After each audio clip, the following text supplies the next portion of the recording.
All rise for the President and judges of the Caribbean Court of Justice, the Chief Justice of the Republic of Trinidad and Tobago, the Chancellor of the Judiciary of the Chief Justice of the Chancellor of the Judiciary of the Chief Justice of the Cooperative Republic of Guyana, Chief Justice of the Commonwealth of Bahamas, and the Chief Justice of Barbados.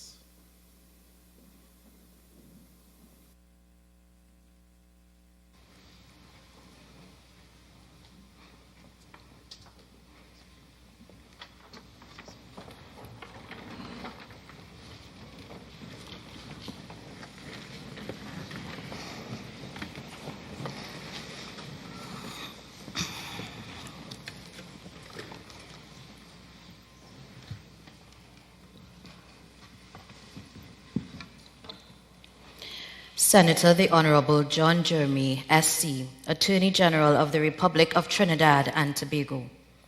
The Honourable Sean Sobers, Minister of Foreign and CARICOM Affairs. Dr. Carla Barnett, Secretary General of CARICOM. His Excellency Peter Cavendish, Ambassador of the European Union. Dr. Akimo Amizawa, Consul General of Japan. Mr. Diego Calatayud, Deputy Head of Mission and Charge d'Affaires, Spain. Honorable Justices of Appeal and Judges of the High Court. Mr. Randall Karim, Permanent Secretary of the Ministry of Foreign and CARICOM Affairs and Head of the Foreign Service. Judges of the Superior Courts of Record. Former Judges of the Caribbean Court of Justice. Former Justices of Appeal, former judges of the High Court, and former judges of other international courts. Members of the Regional Judicial and Legal Services Commission, and trustees of the CCJ Trust Fund. Former commissioners of the RJLSC and former trustees of the CCJ Trust Fund. Members of academia. Presidents and members of regional bar and law associations. Staff of the Caribbean Court of Justice and the Regional Judicial and Legal Services Commission, specially invited guests, members of the media, distinguished ladies and gentlemen, good morning and welcome to the Caribbean Court of Justice.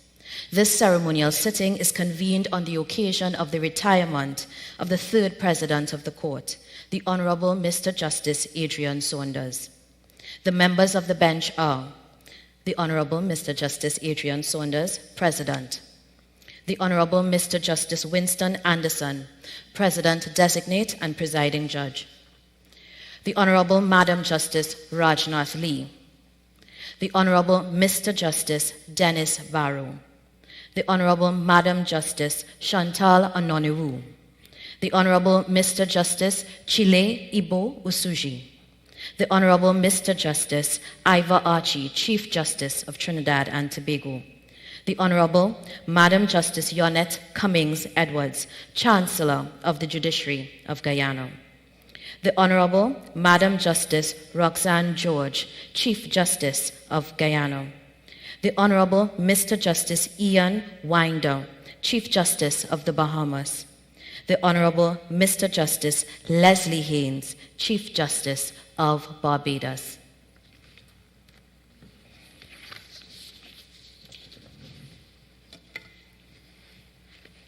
President, good morning to you all. My God.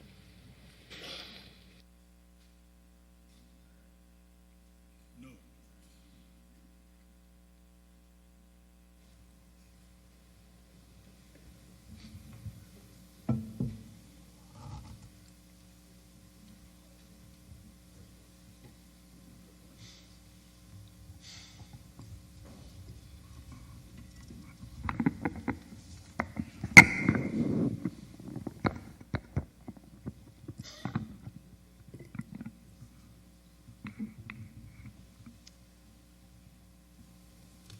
A pleasant good morning to you all.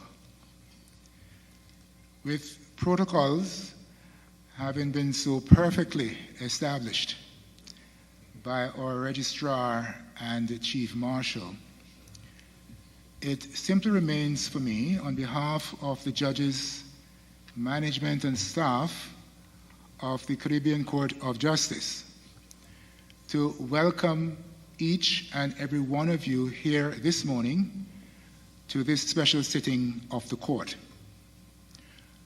A warm welcome to the family, friends, and colleagues of President Saunders, especially those who made the effort to travel to attend this occasion. A very special welcome to Dr. Carla Barnett, CBE Secretary General of CARICOM, who has traveled from Guyana to attend this morning. Thank you. To my fellow judges sitting with us today from Trinidad and Tobago, Guyana, the Bahamas, and Barbados, thank you for your effort and welcome. Evidently, we have a long bench. I'd say a long and a deep bench. This morning, we honor and celebrate the journey and achievements of a genuinely consequential Caribbean jurist. It is truly poignant that we have gathered together today in the same place where he took his oath of office to serve as a judge of the CCJ. And now we return to honor the close of a remarkable chapter in his service to the court. From his beginnings on the island of St. Vincent to the presidency of the region's apex court, my brother and colleague, the Honourable Mr. Justice Adrian Dudley Saunders, has provided this region with 48 years of substantial and impactful legal service. Through his work, he has shown an unwavering commitment to justice, promoted the rule of law, and championed judicial reform and education, while remaining deeply committed to the intellectual and legal growth of the Caribbean people. It is my honor and privilege to pay tribute to a true gentleman whose time on the bench continues to shape a legacy that will endure for years to come. President Saunders' journey began in St. Vincent and the Grenadines, a small gem within our Caribbean community. Along with our brother, Justice Barrow, he was among the third cohort of students at the Faculty of Law of the University of the West Indies Cave Hill campus.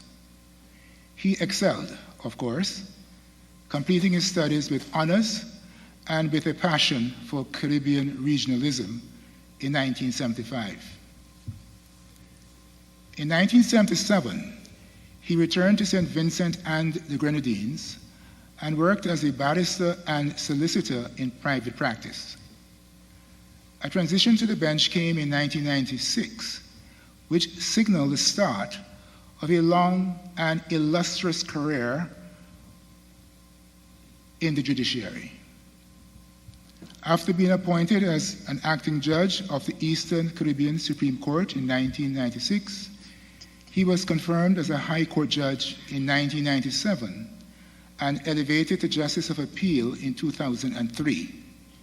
By the time he was selected to be part of the bench of the newly created CCJ 2 years later, he had been elevated to the office of Chief Justice Acting.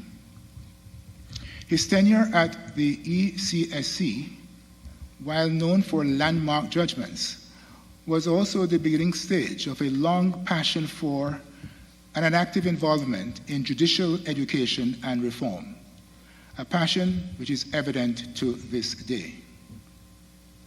Justice Saunders promoted various judicial education efforts at the ECSC, chaired the committee established to introduce court-connected mediation, and led the charge of developing that court's judicial code of ethics. When he joined that inaugural bench of the CCJ in 2005, Justice Saunders blended in seamlessly with other judicial stalwarts. Alongside the late President Michael de la Bastide, the late Justice Duke Pollard, the late Justice Desiree Bernard, the late Justice Jacob Witt, Justice Ralston Nelson, and Justice David Hayton, Justice Saunders was instrumental in shaping the foundation of the CCJ, crafting the first procedural rules and hearing the first matters in the appellate and original jurisdictions. I can only imagine the enormity of the responsibility that this entire bench felt at that time. It was during these first few years that he co-authored the leading opinion in Joseph and Boyce against the Attorney General with President de la Bastide, a case of lasting impact within the region and the Commonwealth. I met Justice Saunders 5 years later when I joined the court in 2010. I was immediately impressed with his clarity of thought and ability to order legal arguments in convincing support of his positions. Though persuaded of his positions, I always admired his willingness to see and give credit to the other side of the argument. When in July 2018, he was appointed president of the CCJ, I recall it being an occasion of extreme pride.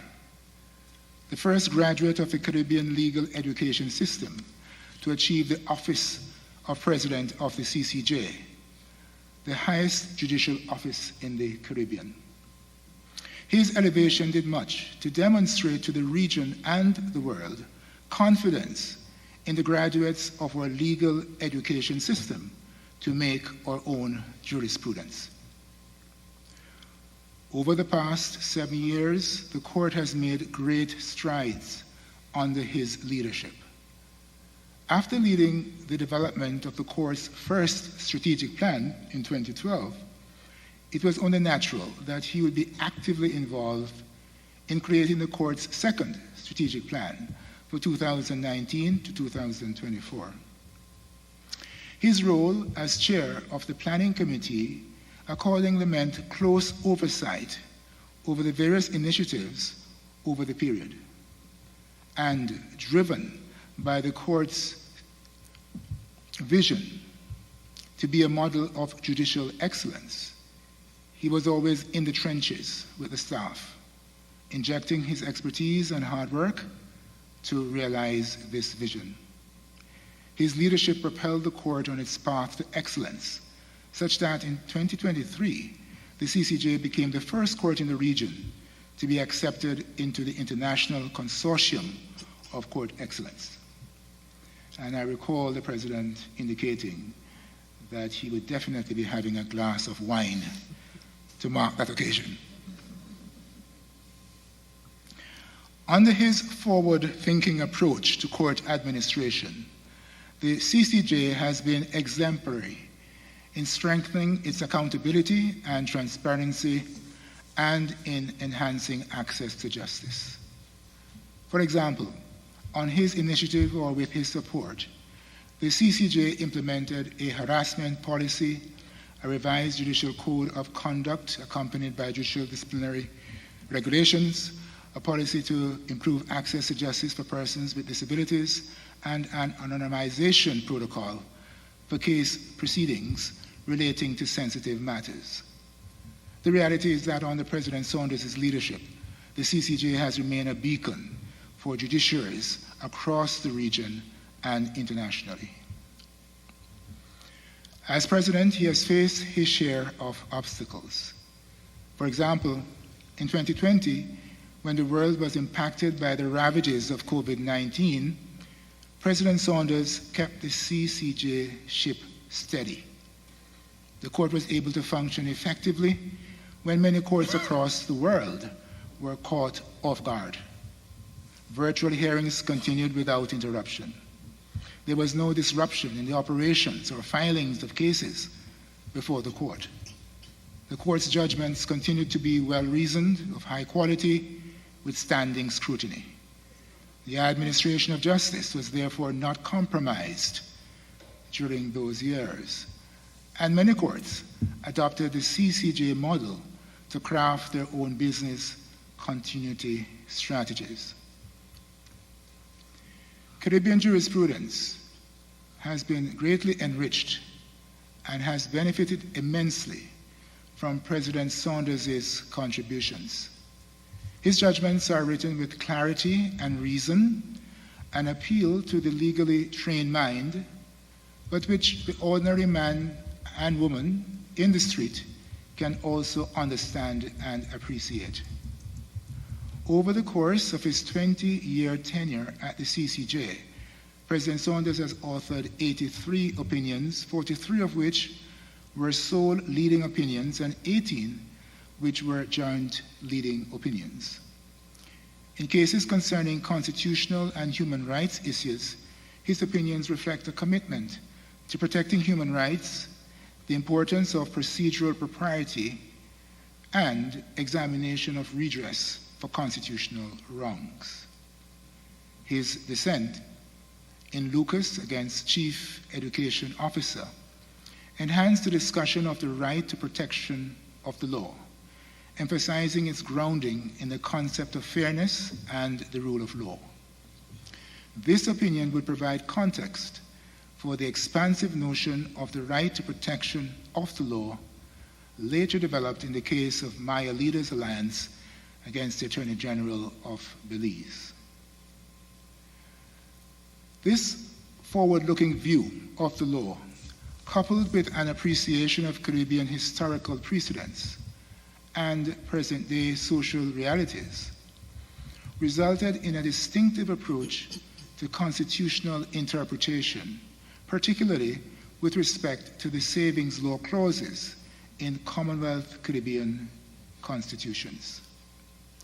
The idea that the protection of fundamental human rights and advancement of the rule of law must take precedence over the savings law clauses, which preserve colonial laws, is one which President Saunders has continuously advocated. In authoring the court's seminal ruling in McEwen against Attorney General of Guyana, he declared that the provision in the Colonial Summary Jurisdiction Offences Act of Guyana prohibiting cross-dressing was unconstitutional and was not preserved by the Savings Law Clause. The opening words of his opinion in McEwen were meant to lay the foundation for his legal reasoning, but arguably went further to exhibit mastery of English, literature, and perhaps even of philosophy. He said, and I quote, "Difference is as natural as breathing. Infinite varieties exist of everything under the sun. Civilized society has a duty to accommodate suitably differences among human beings. Only in this manner can we give due respect to everyone's humanity. No one should have his or her dignity trampled upon or human rights denied merely on account of a difference." End quote. In his opinion in McEwen, President Saunders emphasized that in a civilized society, there is a duty to accommodate differences among individuals, ensuring respect for everyone's humanity. He noted that the impugned law disproportionately exposed members of the LGBTI community to discrimination and harassment, and restated the court's duty to protect those marginalized in society and to uphold the right to protection of the law of every member of the society. It is essential to highlight President Saunders' impact in the area of judicial education and reform. As mentioned earlier, his time at the ECSC seemed to have ignited this passion, which grew year after year. And with an instinctive ability to educate and mentor, President Saunders has had a lasting influence on judicial officers across the region and internationally. In 2009, he, along with judicial officers across the region, established the Caribbean Association of Judicial Officers, CAJO. As chair of CAJO from 2009 to 2019, his leadership shaped CAJO, laying the groundwork for the well-respected and mighty force in regional judicial education and reform that the association is today. I must mention his active role in the Commonwealth Judicial Education Institute, CJEI, which had him leading sessions for judges from across various Commonwealth countries. He is still a valuable resource to the Institute. And I must mention in passing that he, together with Justice Witt and Master Christian Morris Allen, was instrumental in establishing what is now the CCJ Academy for Law. This passion for teaching does not only extend to judicial education. He possesses an easy rapport in a teaching role and a belief that the next generation of legal practitioners are to be mentored. He is willing to deliver lectures and presentations at conferences or to students at the undergraduate and postgraduate levels, and to engage with law students, whether they be on court tours or in the lecture halls at law school.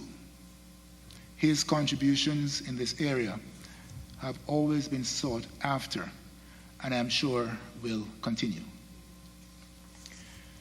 Before I close, I must state that this tribute cannot do full justice to Justice Saunders' many accomplishments or the depth of his character.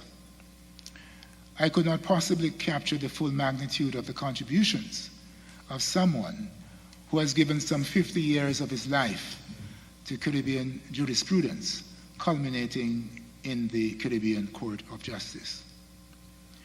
As to the latter, I can say that he is beloved and respected by his judges and by the staff in his chambers, in the court, and in the commission. Easygoing, approachable, and affable, he is a required presence at every court event. Carnival Lime, end of year Lime, and everything in between.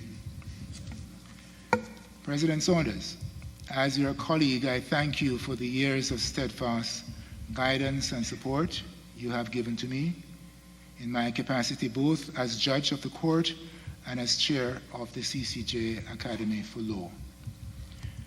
I have enjoyed the privilege of working alongside you for the past 15 years.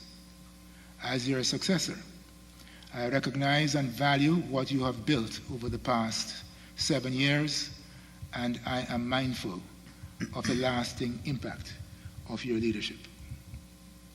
On behalf of the judges, management, and staff of the court, and on behalf of a grateful nation, we thank you for the dedication, commitment, and inevitable sacrifices you have made in captaining the CCJ team and your tireless advocacy for the CCJ to be the region's choice for advancing our jurisprudence. I must also publicly express our gratitude to your dear wife, Mrs. Marilyn Saunders, and to your family who have supported you along the way. I am certain that they are looking forward to sharing more time with you and you with them. So, President Saunders, as we today reflect on your distinguished career, I join my colleagues in doing so with immense gratitude, pride, and admiration. Thank you once again for your service. We treasure the heritage bequeathed to us by that inaugural bench, of which, sadly, you are the last representative on active duty.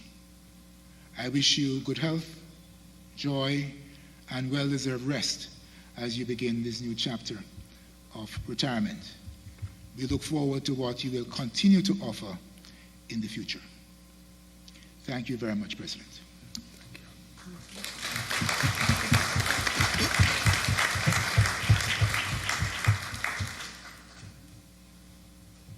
President, is the mic working? Is it working now? Yes. Thank you. The off is on. Thank you. President, distinguished colleagues, distinguished ladies and gentlemen, good morning to all. It is both a privilege and a solemn honor to pay tribute to the Honourable Mr. Justice Adrian Saunders, whose retirement as President of the Caribbean Court of Justice marks the culmination of a distinguished judicial career that has profoundly shaped Caribbean jurisprudence. President Saunders has been a beacon of intellectual brilliance, a jurist of deep insight, unwavering integrity, and profound respect for the rule of law. I first met Justice Saunders, as he then was, soon after his appointment to the CCJ. It was September 2006. We were both attending the 2006 conference of the Commonwealth Magistrates and Judges Association in Toronto, Canada. Justice Saunders participated in a panel discussion, which, as you would imagine, ultimately led to an exchange about the significance of the CCJ as an indigenous Caribbean institution and its comparison with the Judicial Committee of the Privy Council. President, we could not have imagined that 20 years later, even as the CCJ commemorates its 20th anniversary, and as we pause to bid you farewell, that we would still be discussing these issues. Nevertheless, let's return to September 2006. During the question time and answer time of the panel discussion, I moved to the microphone to express my support for the CCJ. I knew very little of this new Caribbean institution, except that I had been present here at Queen's Hall on the 16th of April 2005, when the inaugural bench of the CCJ took their oaths. Witnessing that moment, especially seeing that sole woman judge, the late Justice Desiree Bernard, take her oath, filled me with immense pride as a Caribbean woman. And so I asked this question at the microphone: what could I, a High Court judge from Trinidad and Tobago, do to support the CCJ? Justice Saunders' response surprised me. It wasn't that I should consider writing about the significance of the court as a Caribbean institution, although that would have been fine. It wasn't that I should cite CCJ cases in my judgment. I would have done that too. Justice Saunders' answer was simple yet profound. If you wish to support the CCJ, be the best High Court judge you can be. I have never forgotten those words. Now, in 2025, we reflect on President Saunders' remarkable leadership. Under his stewardship, the court has been strengthened in its dual role, both as the final appellate court of 5 Caribbean jurisdictions and as the guardian of the revised Treaty of Chaguaramas in its original jurisdiction. His judgments in landmark cases have clarified complex legal issues, reinforced the rule of law, and advanced the rights of Caribbean peoples. President Saunders' contribution to the development of Caribbean constitutional law and human rights jurisprudence stand out. Few will forget the seminal judgment in AG and others against Joseph and Boyce, already mentioned by my brother, Justice Anderson. and he co-authored this with the late President de Lavastide. Other notable judgments, Bisram, McEwen, Pompey, Ram, to mention just a few, will continue to be cited and studied. I will personally cherish the judgments we authored together. Manzanero, which underscored the importance of fairness in judge-alone trials, and Sandy Lane, 2002, which explored the principle of mutual trust and confidence in employment law. Yet beyond his legal acumen, it is President Saunders' character that has left the deepest impression. His unwavering integrity and profound sense of justice has earned him the admiration of his Caribbean colleagues. He has been a steadfast advocate for judicial independence and ethical governance, always mindful of the immense responsibility that comes with judicial office. His fairness, humility, and impartiality have set a standard to which all of us on the CCJ bench aspire. Equally remarkable, though, is his compassion. President Saunders has never lost sight of the human dimension of the law, whether mentoring young jurists through the Caribbean Association of Judicial Officers, CAJO, or engaging with civil society, or addressing the concerns of the most vulnerable, such as persons with disabilities or survivors of sexual violence. He has always demonstrated empathy and respect. His warmth, accessibility, and deep concern for the well-being of others have left a lasting impression on me. As we bid farewell to our President in his official capacity, we do so with immense gratitude for his service and deep respect for the legacy he leaves behind. His contributions have not only strengthened the court, but have advanced the cause of justice throughout the Caribbean. President, may your dear wife Marilyn, your sons and their wives enjoy more of your time.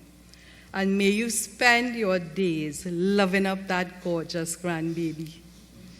May this next chapter be filled with new adventures and the love of family.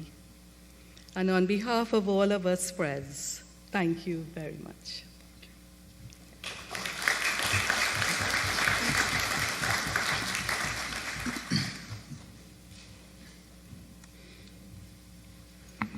Brother President, it was 50 years ago that we completed our law degree. The span of your achievements in that span of years has been quietly remarkable. You have moved from the ranks of campus socialism to the benches of judicial traditionalism, although you have managed to avoid conservatism. Your successes as a judge are widely known and celebrated. You have delivered some outstanding judgments. You have developed and improved the content and the practice of law in the Caribbean. You have led in court administration and judicial performance. You are known and regarded internationally. As you move on into what is called retirement, we take pleasure in seeing you in a new capacity for the immediate future. It is a joy to witness this latest engagement, namely your dedication to being the best of doting grandfathers. Young Thomas will keep you young. Recently, 2 members of our graduating class met up in Jamaica after many years of not seeing each other, and naturally, among other things, the roll was called. Those who have gone ahead were remembered fondly. And the reminiscing settled between them with this nugget. We who remain, they resolved, must show gratitude that our comrades have satisfied the statistical imperative. By comprising the numbers on the negative side of average life expectancy, they have left a place for you on the positive side of the average.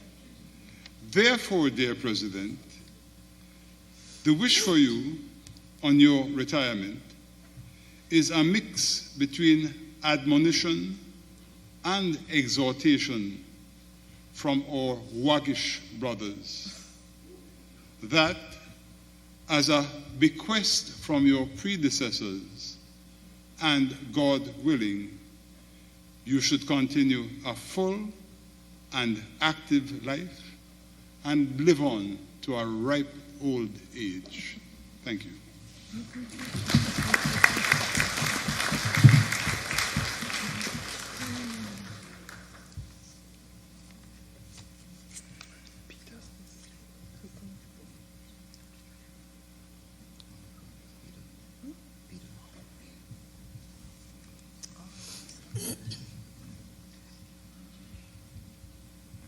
Calm, collected, composed. Yes, Adrian is all of these and much more. Compassionate, caring, concerned. Yes, and still so much more. Competent, committed to excellence, capable of innovation and creativity and of producing compelling Caribbean jurisprudence. Again, yes, and even more. Words will never fully capture the who, what, and why of Adrian as I have come to know him as a president of the CCJ, a judge of the CCJ, a judicial educator, and most of all, an inspiring and supportive mentor. Thank you, Adrian, for being you, for the courage of your integrity and convictions, forged in the fires of discipline and dedication to better people and institutions and to create a relevant, robust, and reliable Caribbean Court of Justice and Caribbean jurisprudence. We all are individually, regionally, and internationally the beneficiaries of your truly enlightened leadership and your love for the growth and development of things Caribbean. Indeed, for all things related to the law and the administration of justice, and for the improvement of the lives of all persons, regardless of ascribed differences or placements. If anything, your soft spot, Adrian, is for those made marginalized and who have been unfairly placed at the fringes. Hence, the areas of your interests and arduous attentiveness. Your commitment to judicial reform and your understanding that judicial education is integral to successful and sustainable reform initiatives have meant that so much of what you have implemented has flourished and transformed persons and institutions. The seeds that you have planted are many. All are born out of the depths of your insatiable benevolence and offered for the greater good. Some have already borne fruit, fulsome and nourishing. Some of you have only been able to water and fertilize, and others will reap and enjoy. One seed that I wish to muse about is your passion for judicial education. In Greek mythology, the 9 muses, daughters of Zeus, presided over the arts and sciences. In contemporary times, a muse describes a person who is a source of inspiration and of creativity. Anansi may be our closest Caribbean folklore counterpart, the clever storyteller who embodies and inspires wisdom and the power of narrative, the teacher and transmitter of wisdom. Maybe it is that a Caribbean muse in Anansi-like form inhabits you, Adrian. Your enthusiasm for judicial education is renowned. You became a fellow of the Commonwealth Judicial Education Institute, CJAI, in 1998, chair of the Eastern Caribbean Supreme Court's Judicial Education Institute, ECSCJAI, in 2001, and a founding member and chair of the Caribbean Association of Judicial Officers, the CAJO, at its inception in 2009, and served as such for a decade until 2019. What a legacy.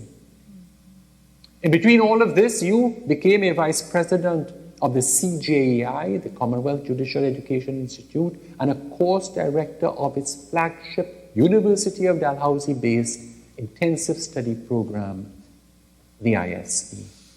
Indeed, and so characteristic of your magnanimity, in 2019 you handed over to me both the chair of CAJO and directorship of the CJAI's ISP. The CAJO offers its deepest appreciation to you and wishes for you every good both now and in the future, even as you remain an integral part of the CAJO. And the CJAI, the same. You have shaped many judicial careers and changed many things about how we see and do justice here in the Caribbean and elsewhere. Thank you, Adrian. For me, my path as a judge and as a judicial educator, they have been illuminated by your light. If I had to choose one word to describe you, above all else, I would choose integrity. It is no surprise that you serve on the advisory board of the Global Judicial Integrity Network of the UNODC. In all that you do, there is a natural aversion to duplicity and an innate capacity to live and act in and out of integrity. In you, there's an easy alignment of what you hold dear as core values, what you say and what you do, and in how you come into relationship with all others. This is a rare thing. Yet in you, its transparency is a thing of beauty to behold and to experience. Indeed, your integrity shows up in your jurisprudence just as it does everywhere else. Your most oft-quoted judicial statement may just about be, and I quote, "Difference is as natural as breathing, infinite varieties exist of everything under the sun," McEwan. It reveals a deep jurisprudential ideology that runs like living water throughout the corpus of your work and a philosophical underpinning that informs your professional life. McEwan was not just about McEwan and others, or about justice, even about jurisprudence. Yes, those things are important and were very important for you in writing that opinion. But in my viewing of you, your judgment in McEwan is an expression of who, what, and why you are, shaped by your life experiences and your deep reflections on the law and its intersections with society, informed by experiential insights into what human rights mean and why they matter, all manifesting in your writing. McEwan is thus an expression of your integrity in action on display for all to see. I think it is worth sharing what you wrote in your opening paragraph. Difference is as natural as breathing. Infinite varieties exist of everything under the sun. Civilized society has a duty to accommodate suitably differences among human beings. Only in this manner can we give due respect to everyone's humanity. No one should have his or her dignity trampled upon or human rights denied merely on account of a difference. It is these simple verities on which this case is premised. End of quote. To me, this embodies who you are and how you live. We may in consequence say of you, it is these simple verities on which his life is premised. Leaders of true integrity are trusted because they are experienced as trustworthy. Great leaders lead through humility, understanding, and love. They practice inclusivity, respect, courtesy, and compassion. They build up and empower others, consequence of true confidence and self-esteem, the fruit of which is a spontaneous generosity of spirit. They are naturally good, kind, and magnanimous. And persons willingly choose to be with, work with, and support them. Adrian, you are such a leader and such a person. We give thanks. Finally, I pay tribute to your dignity, not just as a dignified person and professional, as no doubt you are, but as a core human value. Article 1 of the Universal Declaration of Human Rights, 1948, states, and I quote, "All humans are born free and equal in dignity and rights." This has been your professional and personal raison d'etre. We have all been the beneficiaries. May your retirement be filled with a fair measure of reflection, renewal, and the quiet joy of knowing that your legacy lives on in people, places, and principles in us. Even as I am sure that the universe already has plans for things to be done by you. Though this chapter closes, the story continues, enriched by all you have shared and inspired, but mostly by who you are. We wish you well, Adrian, now and always. And if I can say to you personally, until another time, with the deepest appreciation and with heartfelt gratitude, thank you.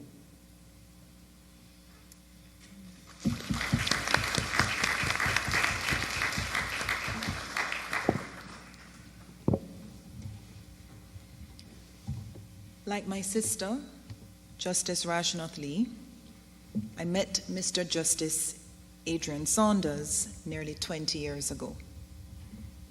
In 2006, Justice Saunders visited the University of the West Indies Cave Faculty of Law, at which I was then a lecturer in public international law. Little did I know how our paths would intersect years later when I would appear before the CCJ as counsel for CARICOM in original jurisdiction cases and serve as a judge of the court under his leadership.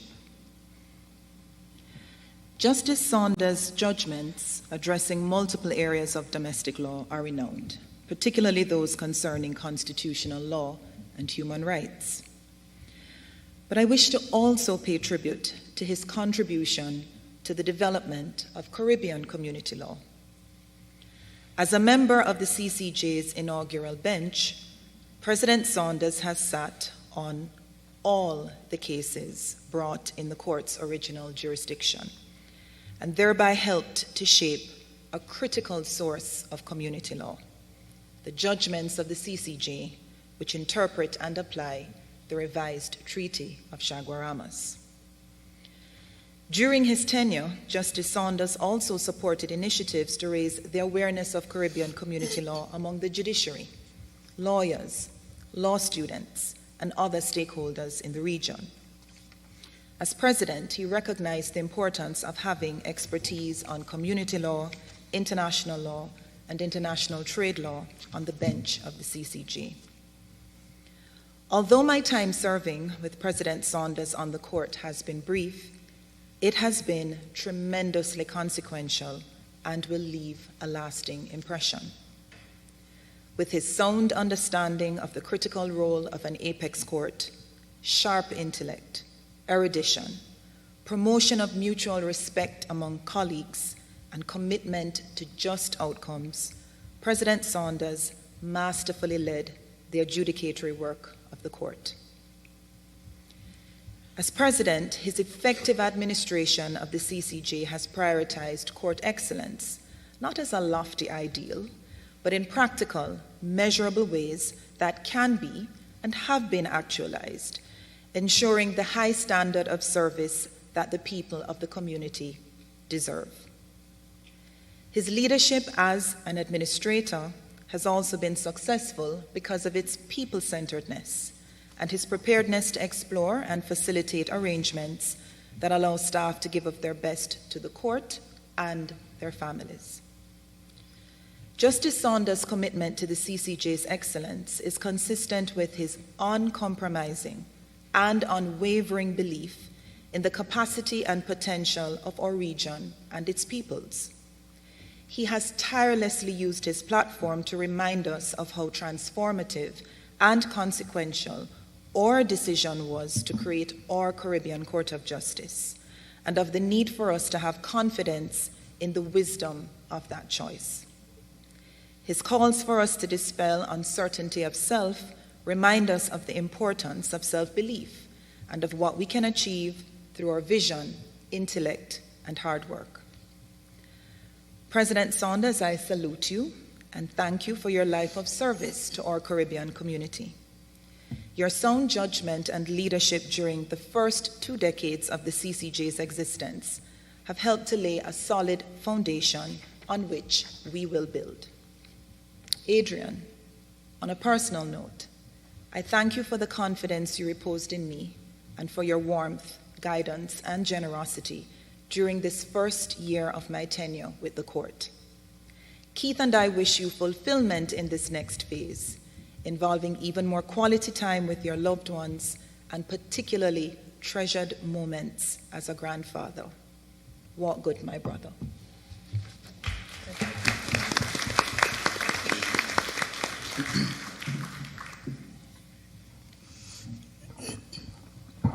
My dear President Saunders, from a distance before I joined the court, I always marveled at how well you wore that rare aura that combines warmth, dignity, integrity, superior intellect, good humor, all packaged in the physique of a Wendy's bowler during the period when they reigned as the insuperable, or shall we say, insufferable hegemons of the cricket world. But having worked here in this short period, I'm only happy to confirm that that distant impression is not just an impression, but it only doesn't even scratch the surface of the bundle of impressive qualities that is all your own. But we know that it is in the nature of things that all human journeys must come to an end.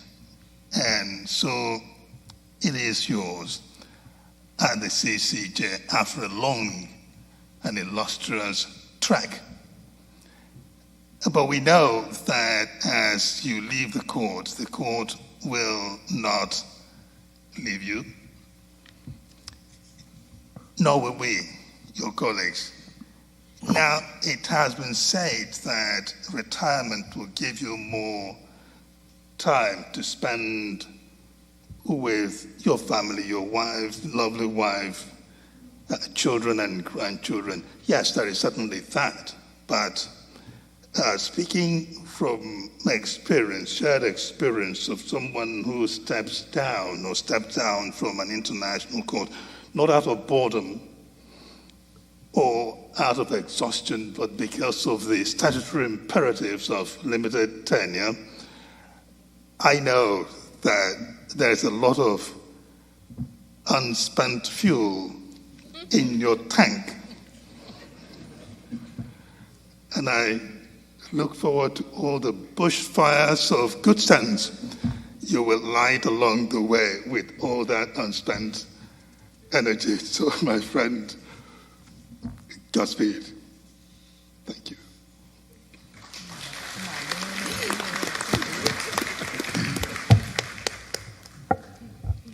Although the protocols have been established, please permit me to acknowledge our celebrant, as well as President-designate Anderson, and thank you for the opportunity to be a part of this momentous occasion. I would simply say good morning and refer to the rest of you as esteemed colleagues and distinguished members of the judiciary, friends, and honored guests. Today we gather to celebrate a remarkable chapter in the life of Caribbean justice as the Honourable Mr. Justice Adrian Saunders, President of the Caribbean Court of Justice, concludes his tenure, a milestone that signifies far more than the close of a judicial career. Moments like these cause us to reflect on the privilege of service, the weight of legacy, and the extraordinary impact that one individual can have on a region. As we were assembling to process into court, it struck me that there was something appropriate, having regard to Adrian's well-known love of cricket, that there are 11 of us seated on the bench today. I come in the lower middle order, or perhaps the beginning of the tail, so my role is relegated to that of a brief cameo, most of the runs having been scored and most of what needs to be said having been said. But from my personal perspective, I would say that President Saunders is more than just a jurist. He is, in every sense of the word, a steward of justice, of principle, and of people. From the moment I first met him, I was struck not only by his legal mind, but the genuine warmth that he brings into every room or encounter. He never stands apart from the people he leads. Instead, he walks side by side with them. That is a rare quality, especially in our profession. His judicial insight and competence are, of course, well known. We have seen it demonstrated time and again in decisions that have helped define Caribbean jurisprudence. He began shaping regional jurisprudence even before his appointment to the CCJ.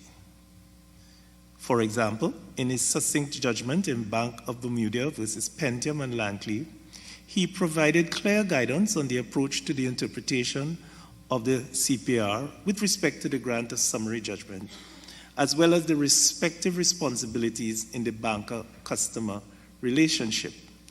Despite its brevity, it was important to the world of commerce. You have, of course, already been referred to some of his solely authored legal opinions. But the practice of issuing joint judgments in the CCJ sometimes obscures the scope of the intellectual contribution of individual judges. It is probably not surprising that, whether in dissent or otherwise, he found himself co-authoring pivotal judgments with another intellectual giant, deceased President de Labastide. Among the many notable contributions, we find Florencio Marin and Jose Coye versus Attorney General of Belize, a rare dissent in which the court, or the President Saunders, reinforced the importance of accountability and integrity in the exercise of public power. There was the compelling joint judgment in Joseph and Boyce, to which we have already been referred, which acknowledged the evolving jurisprudence and examined the justiciability of unincorporated international treaties. It remains a landmark in our region's human rights discourse. Further, in the Maya Leaders Alliance case, they gave voice to indigenous communities and underscored the judiciary's role in protecting cultural and land rights and the environment, often neglected by the state. These are just a few of his many significant contributions. They are not merely rulings, they are statements of principle rooted in the law and guided by conscience and a deep understanding of our region's social, cultural, and historical context. Judging, after all, is not something that we do in vacuum. However, I dare say that what sets President Saunders apart is not merely the quality of his jurisprudence, but the quality of his character. His humility and understated demeanor leaves many unaware of his formidable intellect, quiet strength, and commitment to inclusivity and social justice. He does not raise his voice, but if provoked, the steel emerges, as in the recent public rebuke of a UK law lord who had the temerity, if only by inference, to question the objectivity of the CCJ. I have had the pleasure of knowing and working with him in regional projects, in academic conferences, in the Conference of Heads of Regional Judiciaries, and through the Judicial Education Institute of Trinidad and Tobago, CAJO, and the Commonwealth Judicial Education Institute, among other organizations. He is always willing to share his wisdom and experiences. He is respectful of others' opinions, even when he clearly does not agree. As an academic and mentor, he has helped to shape legal minds throughout the Caribbean, especially through his long-standing work with the Faculty of Law and his continuing association with the CCJ Academy for Law. He has never lost sight of the importance of continuing education in deepening the roots of justice. As president of the Judicial Education Institute of Trinidad and Tobago, I can say that we were especially honored by his contribution to our own professional development seminar for judges and judicial officers in 2023.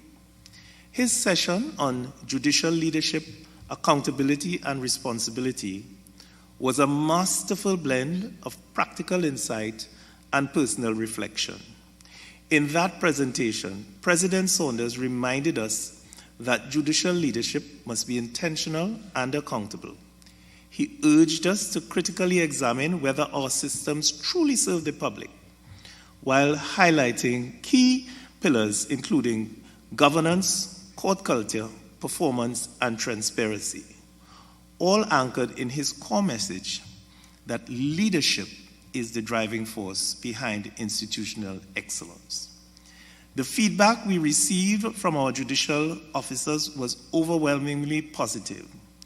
One judicial officer wrote, and I quote, "President Saunders' natural, unaffected style and his humility make any message he delivers a valuable one," end of quote.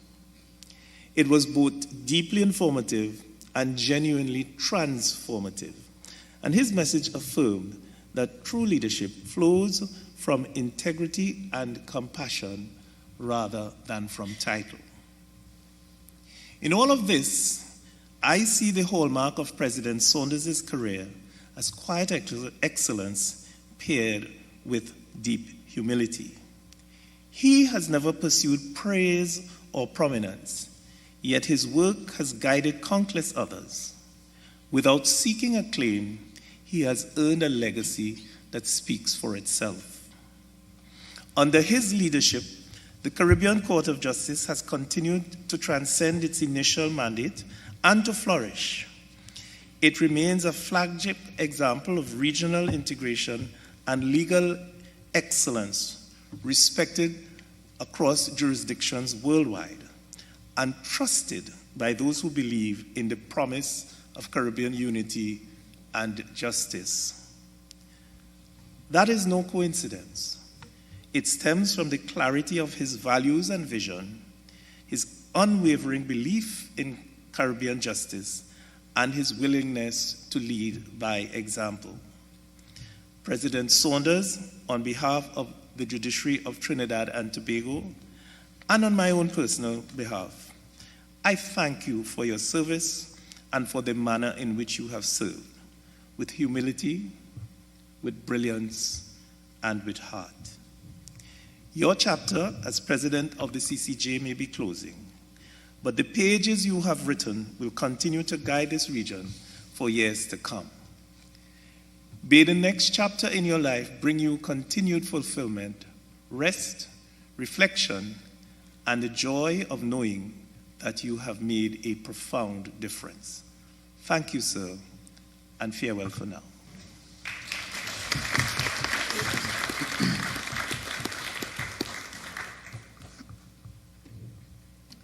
President Saunders, distinguished judges, and esteemed audience, it is a great privilege for me, and indeed an honor, on behalf of the Judiciary of Guyana and on my own behalf, to offer heartfelt sentiments and remarks at this special sitting of the Caribbean Court of Justice to mark the retirement of the President of the Court.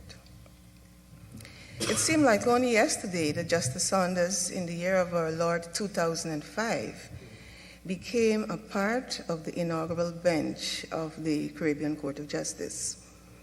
It seemed like only yesterday that His Honor rose to the pole position of President of the Court. Today, he is the last of the Mohicans of that eminent team of jurists. But the shifting sands of time cannot take away His Honor's nearly 3 decades of service to the Caribbean, inclusive of 2 decades of sterling service to the Caribbean Court of Justice. Justice Saunders' storied career and sterling service have left indelible marks on the Caribbean's sands of time. His sterling contribution to Caribbean jurisprudence, institutional excellence, and judicial reform will be permanently etched in the annals of history. I must express deep gratitude to His Honor for his service to Guyana, particularly exemplified in numerous cases coming from our country, in which he presided and gave rich judicial guidance and settled the law in a number of areas. A number of cases from our jurisdiction adorn the court's website, perhaps outnumbering those of the other jurisdictions which are members of this court. Some of them reference have been made already, but cases on criminal law, electoral law, land law, human rights law, constitutional and administrative law saw a progressive and somewhat liberal elucidation and interpretation of the law. I recall the privilege afforded to me in July 2018 to herald Justice Saunders' ascension to the presidency of the court.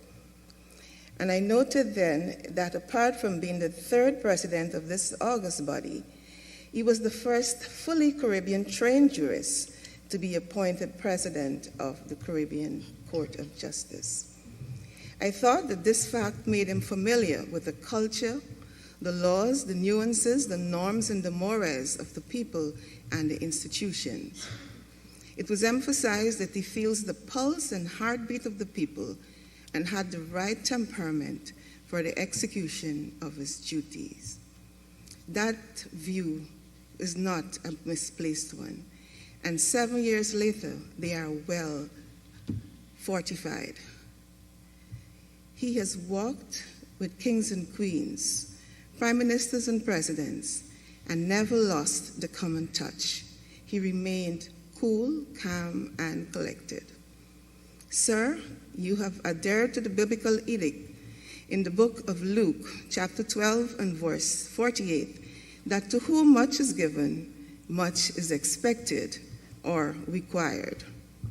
Thus, responsibility and accountability were some of the hallmarks of your tenure. Your judicial acumen, your leadership, your positive attitude, your empathy, your helpful and caring nature, accompanied by grace and humility, are legendary. They exemplify the true measure of the man. Sir, you took the time to come to Guyana, not only for the itinerant sitting of the court, but also to provide mentorship, training, and support to us. I recall before the formation of our Judicial Education Institute that you, along with Justice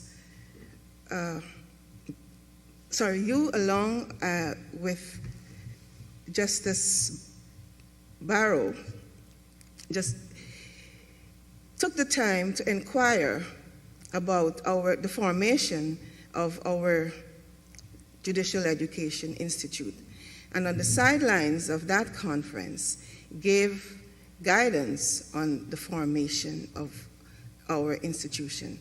The rest is history. Today, as we celebrate the jurists with many years of dedicated service, commitment to Caribbean integration, and dedication to duty, the educator, the mentor, the husband, the father, the grandfather, the brother, the friend, the Caribbean man, we say thank you for your service. We thank Mrs. Marlene Saunders and your family and relatives for sharing you with us. Nobel laureate and the Caribbean poet Sir Derek Walcott wrote in the Odyssey, and I quote, "The future happens no matter how we scream."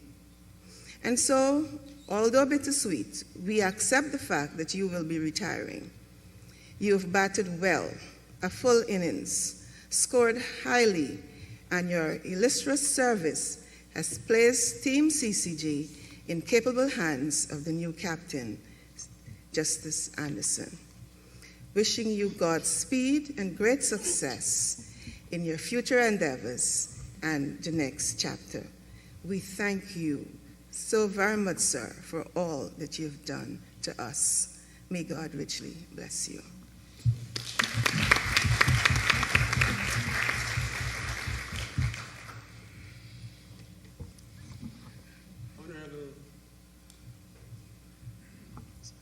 Honourable Justice Adrian Saunders, President of the Caribbean Court of Justice, Honourable Justice Winston Anderson, President-designate of the Caribbean Court of Justice, Honourable Judges of the Bench, distinguished ladies and gentlemen, and I now crave your indulgence to adopt the protocol so ably established.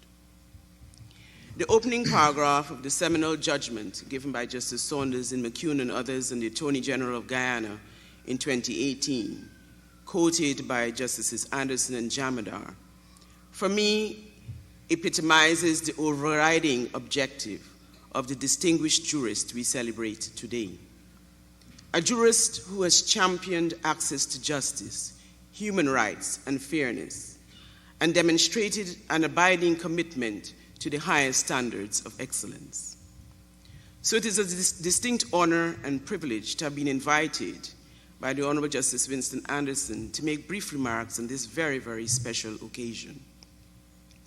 A calm, reassuring judicial presence with 20 years on the bench of the Caribbean Court of Justice, Guyana's apex court since its inauguration in 2005, Justice Saunders has been a guiding force for Guyana's judiciary, making himself available to attend our judicial conferences and court ceremonies.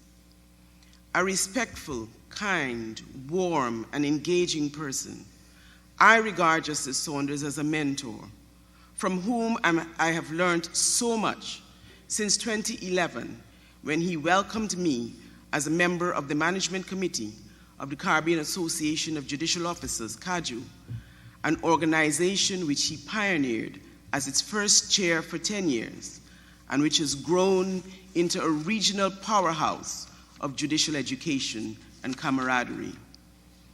His commitment to judicial and legal education regionally and internationally is well known, as he unselfishly shared his vast knowledge and experience.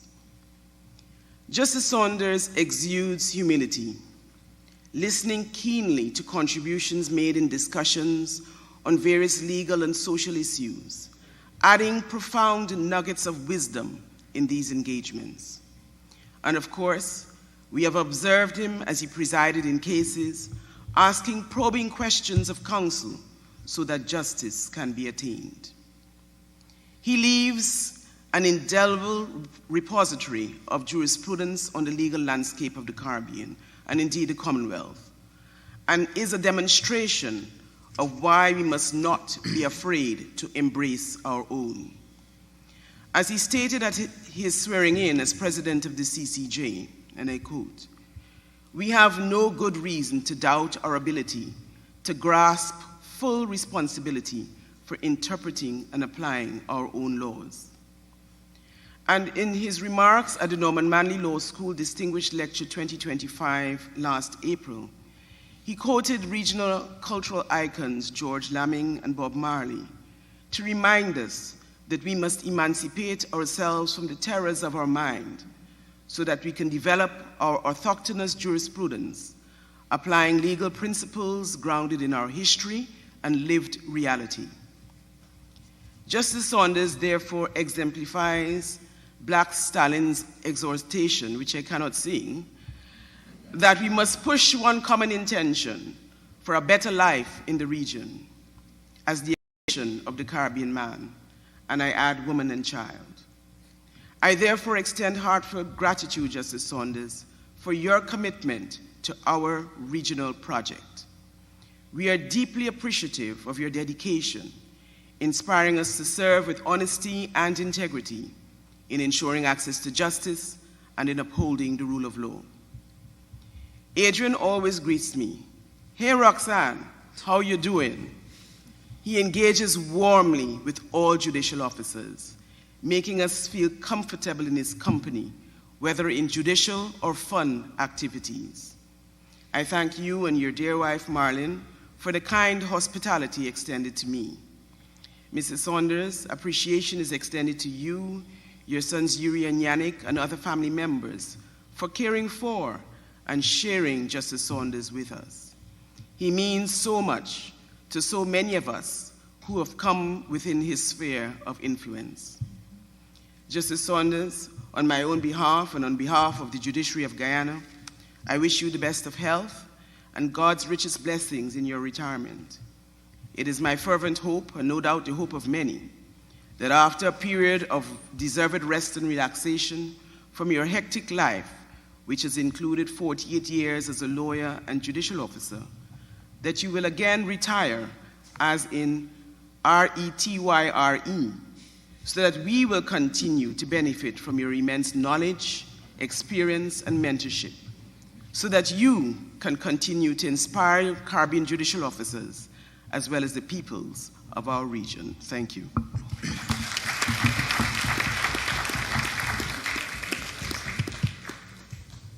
Good morning. I gratefully adopt the protocol list which has so ably been established.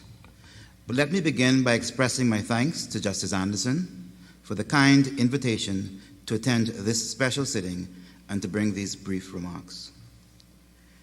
It is indeed an honor, privilege, and a pleasure to be here today as we gather to pay tribute to a distinguished jurist, a visionary leader, and a steadfast guardian of justice, the Honourable Mr. Justice Adrian Saunders.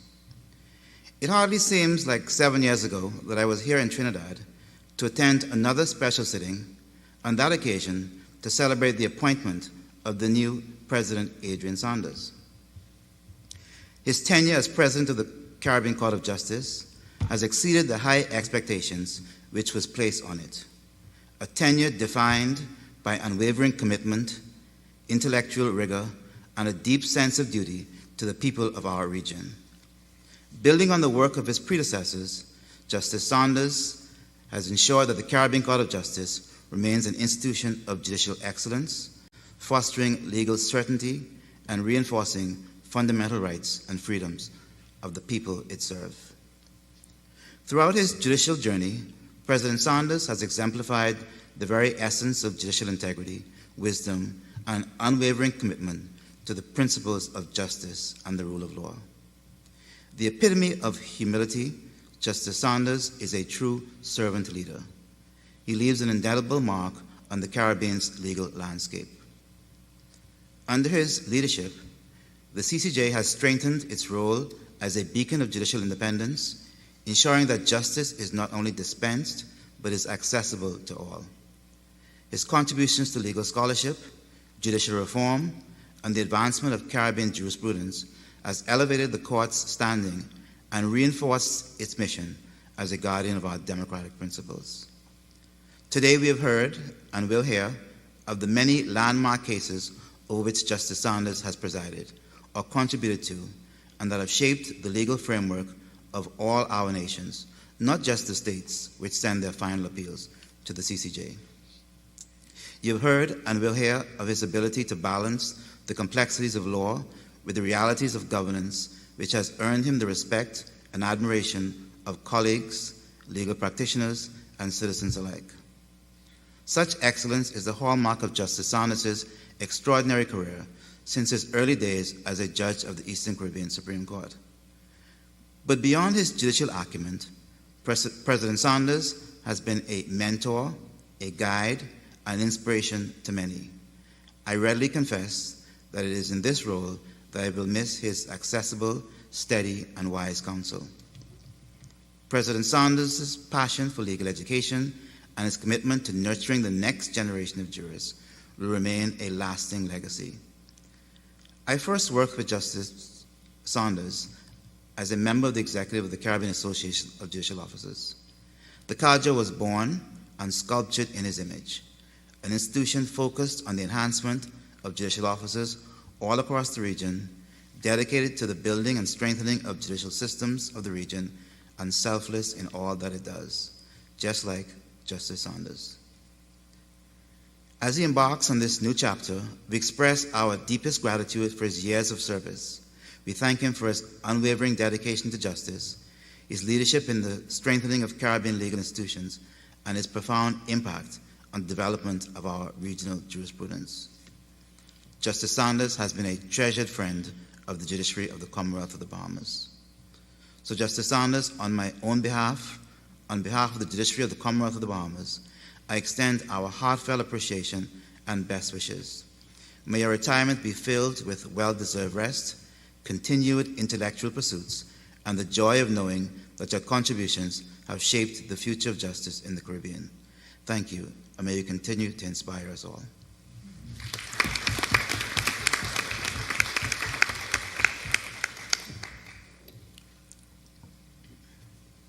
Honourable Mr. Justice Adrian Saunders, President of the Caribbean Court of Justice, Honourable Mr. Justice Winston Anderson, President-designate, Honourable Judges, distinguished ladies and gentlemen, good morning to all. The tributes being delivered and offered today to His Honour, Mr. Justice Adrian Saunders, President of the Caribbean Court of Justice, are many. And I, like others who have spoken, have understandably been given a short space of time for my tribute. I am deeply grateful, however, to have been afforded this honor and will do my best to respect the time frame and not yield to the possibility of a voluminous tribute fitting to the stature of this outstanding Caribbean jurist. In preparing and redacting this speech, my memory took me to my first interaction as a relatively recently appointed Queen's Counsel with the then Justice of Appeal Saunders in the island of Grenada. In answer to the court's inquiry as to the length of my oral submission, I gave an estimate of 4 to 5 hours. I was told in a more civil manner that I would be afforded 30 minutes. Indeed, the actual words as I remember them were, Mr. Haynes, we have 30 minutes for you. Needless to say, this caused me to bring my skills of advocacy honed over decades into effect. After this memorable experience, I became aware in conversations with colleagues across the region that his honor as a judge of the High Court was known and respected for exhibiting the highest standards of judicial presence and calmly demanding professionalism from the attorneys who came before him. Having entered the law faculty at Cave Hill in 1975, just as his honor would have left Cave Hill to continue his legal education elsewhere, I did not myself know him as a student, but I've heard from those who entered the faculty before me of a young slim man from St. Vincent with a large afro, with distinct thoughts of a development of a Caribbean society. As a judge in the Court of Appeal of the OECS, his judgments were bold and on the cutting edge of legal thinking at the time. Some of those judgments have now become seminal and bear testimony to his quality of leading the way, albeit in a quiet and grounded manner.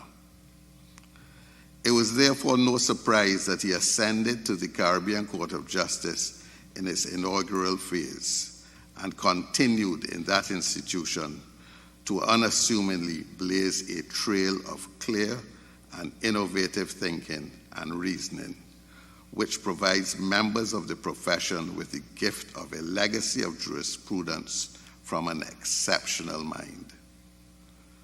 Judicially, President Saunders is the author of a number of seminal judgments, not only in the appellate jurisdiction of this court, but also in its original jurisdiction.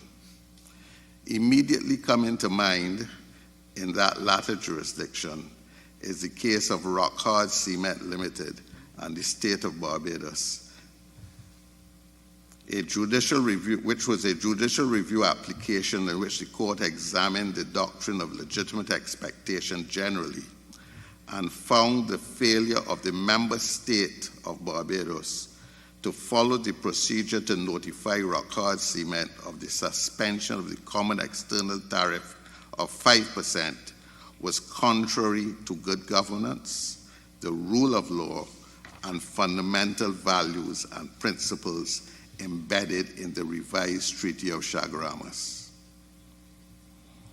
In the appellate jurisdiction, in the case of Ward and Walsh, His Honor, the President, wrote a treatise on recusal, including not only the substantive law, but also the procedure to be adopted when seeking to have a judge recused. Needless to say, this judgment is of infinite value and guidance to all practitioners regionally. In respect of judicial education and training, prior to his elevation to the presidency, his name was synonymous with judicial education and training. Even after assuming office, the president has continued to vigorously support judicial education. He has written numerous articles inuring to the benefit of the legal profession regionally. One that comes to mind is the crafting of witness statements. His Honor is also a joint author of a number of important Caribbean legal publications, such as Fundamentals of the Caribbean Constitutional Law, and is the editor-in-chief of the Caribbean Civil Court Practice. Administratively, His Honor has brought an energy and culture of cooperation and a sense of common effort to the pipeline of the Caribbean Court of Justice, ensuring that all protocols are met and that matters are handled with an efficiency, thereby setting an example for regional courts to follow. As third president of the court, of this court, and like any good number 3, he has laid the foundation for a good score. He will leave the Caribbean Court of Justice a much stronger institution. The Caribbean Court of Justice is now well respected regionally and internationally. So just as I tried on that occasion many years ago not to sacrifice quality in my submissions while still respecting the time frame given, today, faced with a far more onerous task and a far shorter timeline, I have done my best to achieve, in some small measure, the depth and quality of tribute deserving of an exceptional Caribbean jurist, a legal giant, as it were. Mr. President, on behalf of myself and on behalf of the judiciary of Barbados, we wish you well in your future endeavors and thank your family for sharing you generously with the region. Thank you.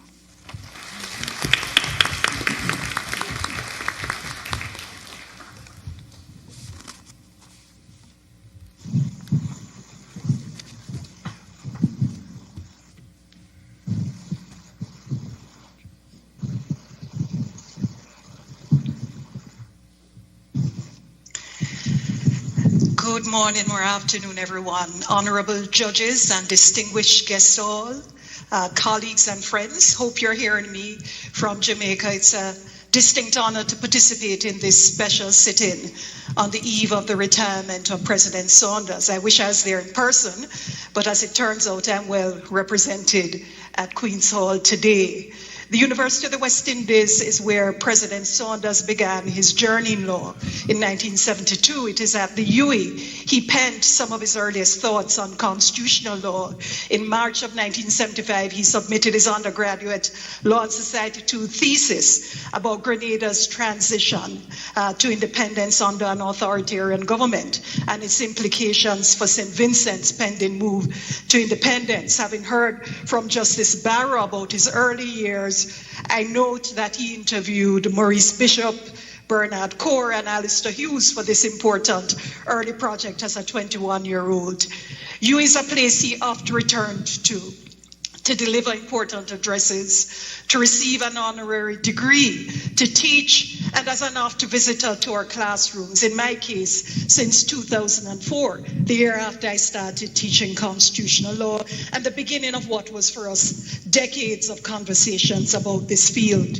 Each time he comes, first-year students who have read his towering judgments come face to face with a judge who is unpretentious, warm, plain-speaking, respectful of others, open-minded, welcoming, and reflective in response to tough questions about his positions. One of my colleagues says a student mistook him for the president on one of his visits at Mona because he was wearing a suit that day, and the president, as usual, was not.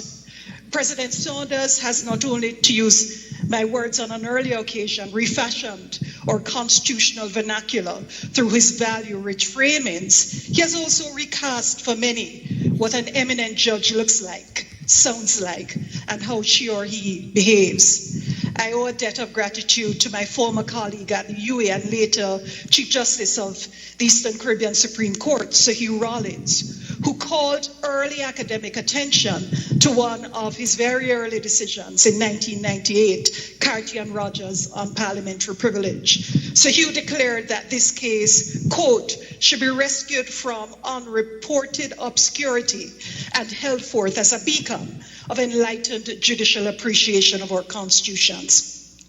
That was the beginning. President Saunders is now, without question, one of the great Caribbean judges of the 21st century, and he is one of our constitutional law giants. It's not simply what he has said, it's what he's done and how. His legacy has been forged through work and dialogue with others, an idea that we have much to gain from, to use his words, or collective wisdom and experience.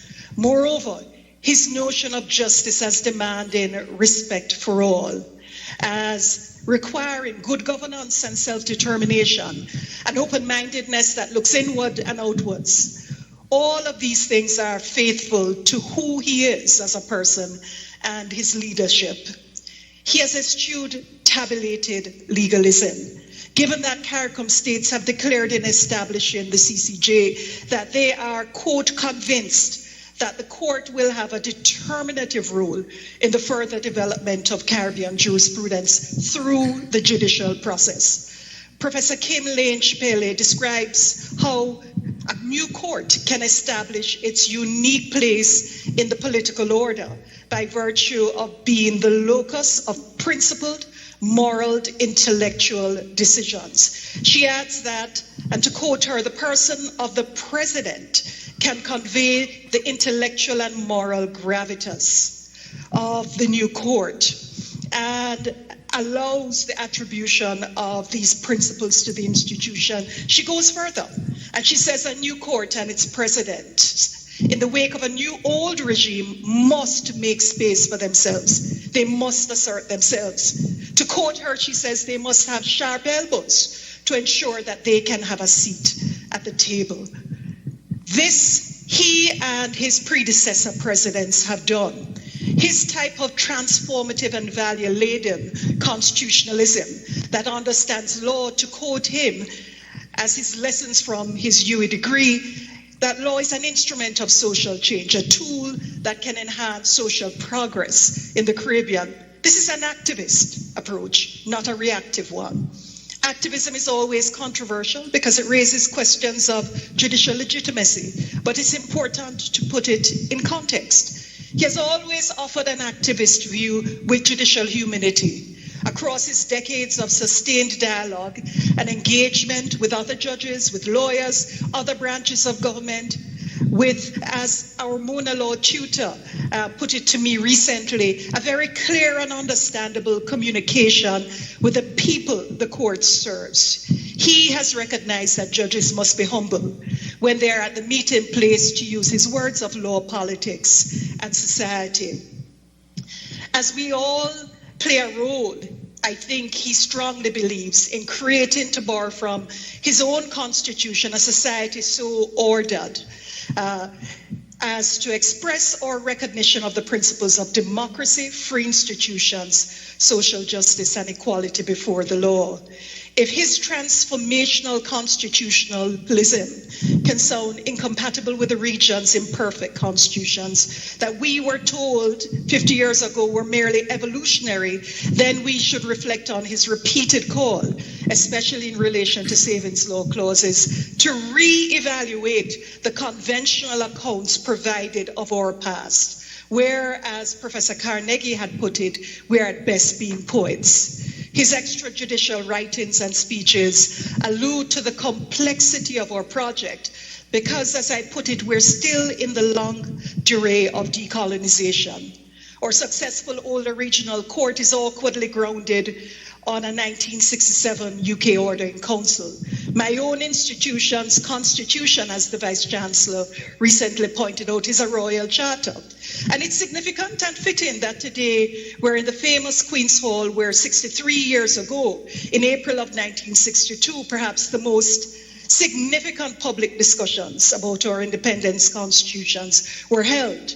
And decades later, we're reminded that the Queen, the Crown, still has a prominent place in the life of our states and our republics. In closing, the President's legacy calls for humility in understanding that decolonization is still our work in progress. His legacy is a firmness in recognizing a role for the judiciary and the CCJ through legal interpretation in making sense of our constitutional commitments and values amidst our contradictions, fears, and uncertainties. I give thanks, particularly on behalf of the University of the West Indies, for his work as a judge, as a leader of our courts. We should honor his life's work by engaging with his work. I wish him quiet time with Marilyn and his family. And selfishly, I wish for continuing conversations, not only for me, but for many others with him. Thank you very much.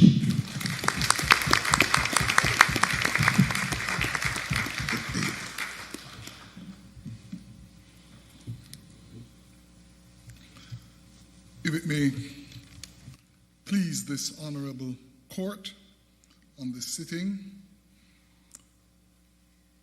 I thank Madam Registrar for observing the two-page list of protocols. Permit me, though, to acknowledge the Honourable Mr. Justice Adrian Saunders, President of the Caribbean Court of Justice, Mrs. Saunders, and their family, as well as incoming President-designate of the Caribbean Court of Justice, the Honourable Justice Winston Anderson. As I indicated to the Honourable CARICOM Secretary General sitting next to me, so much has been said by this wonderful bench that perhaps the only thing left for me to do on behalf of my colleagues at the Caribbean Bar is to render tribute in song. Unfortunately, Mr. President, I cannot sing, and I suspect any utterances musically from me could adversely impact regional integration, as I am no Bob Marley, and I certainly am no David Rudder. But I am pleased and humbled on behalf of the 16 bar associations comprising the Organization of Commonwealth Caribbean Bar Associations for this opportunity to briefly address this special sitting, to acknowledge with gratitude the work and worth of President Adrian Saunders. I declare, without fear of contradiction, that President Saunders is, as you have heard, an excellent jurist, a quintessential Caribbean man with one of the sharpest legal minds.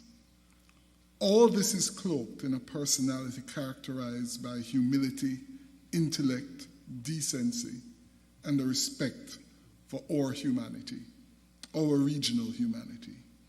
And I quickly observed that these wonderful characteristics can be difficult to maintain in persons achieving high office. Yet, President Saunders has done so with ease, dignity, and yes, as we have heard, a common touch. His time on the bench of the CCJ is filled with President making reasoned and clear judgments, all creating a body of Caribbean jurisprudence, our jurisprudence, that stands in equal measure, I submit, to any other apex court in the world. A body of jurisprudence made available to the world and has provided justice to the people, entities, and countries which seek justice from this apex Caribbean court. We will recall, and do recall, his leadership of the CCJ as such, and we feel unhesitatingly that the greatest testimony to his presidency is the fact that the Caribbean Court of Justice remains strong with a cadre of excellent judges ready to continue under the presidency of Justice Winston Anderson. Our CCJ remains strong, capably run, financially secure, and independent. Without a doubt, President Saunders has led the CCJ with distinction, serving not only as the court of original jurisdiction for the 12 contracting CARICOM nations, but as the final appellate court for 5 of those jurisdictions. OCBA, that I preside over, is grateful, Mr. President, and pledges to you and this court to continue our advocacy to ensure that the CCJ becomes the final appellate court for all 12 contracting CARICOM nations, with our immediate and urgent focus now on Jamaica and Trinidad and Tobago. For these reasons, I'm pleased to announce, on behalf of OCBA, that in the coming weeks and at an appropriate occasion, President Adrian Saunders will be presented with the OCBA Award for his service to Caribbean jurisprudence, the rule of law, and the Caribbean Court of Justice. For those in attendance who may not know, the OCBA Award is the highest award granted by OCBA only to those who have made significant and lasting contributions to our regional jurisprudence. President Saunders stands amongst that small but illustrious group. Thank you, President. Although I've indicated my limitations in not being able to sing, do permit me, as I have composed this haiku, a haiku being a short Japanese poem in tribute to President Saunders, as follows. A strong, helping outstretched hand, considered guidance with care, service in action. Thank you.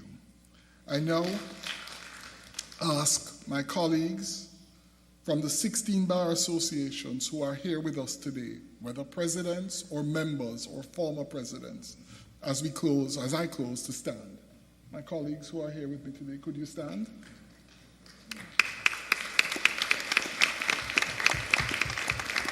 Thank you, friends. Thank you. So on behalf of the 16 bar associations of Anguilla, Antigua and Barbuda, the Bahamas, Barbados, Belize, British Virgin Islands, Dominica, Grenada, Guyana, Jamaica, Montserrat, St. Kitts and Nevis, St. Lucia, St. Vincent and the Grenadines, Trinidad and Tobago, and the Turks and Caicos Islands, as well as OCBA, I say a collective thank you for a job well done in service to the CCJ.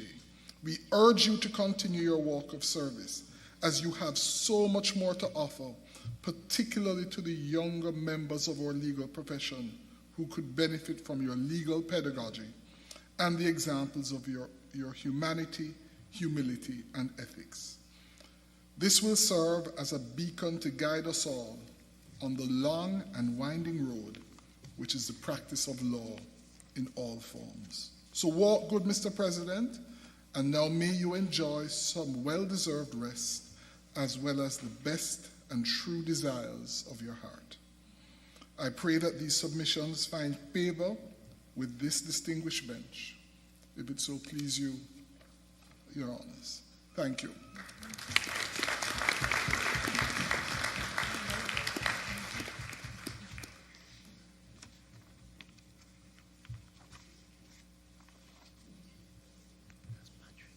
We pay tribute today to Justice Adrian Saunders, who retires as President of the Caribbean Court of Justice. He has been at the CCJ since the first judges were appointed in 2005, after having already served between 1996 and 2005 as a judge and acting Chief Justice of the Eastern Caribbean Supreme Court. He became President in 2018. His departure marks the culmination of a remarkably distinguished career that has helped shape the landscape of Caribbean jurisprudence. In a 3-minute tribute, it is impossible to isolate his impact with reference to case law. A search of the CCJ's database reveals that he has sat on some 315 judgments. A few of them, he delivered a very powerful joint judgment in the Attorney General and Joseph and Boyce with then President Michael de la Bastille in the early days of the CCJ. a case dealing with the death penalty, which judgment and reasoning have stood the test of time and helped lay the foundation for strong, independent thinking coming out of our own jurisprudence. Many years later, he delivered a judgment in Raman, the Attorney General of Guyana, where he had to lend authoritative guidance to an emerging political crisis in Guyana concerning the validity of a no-confidence motion in the sitting government.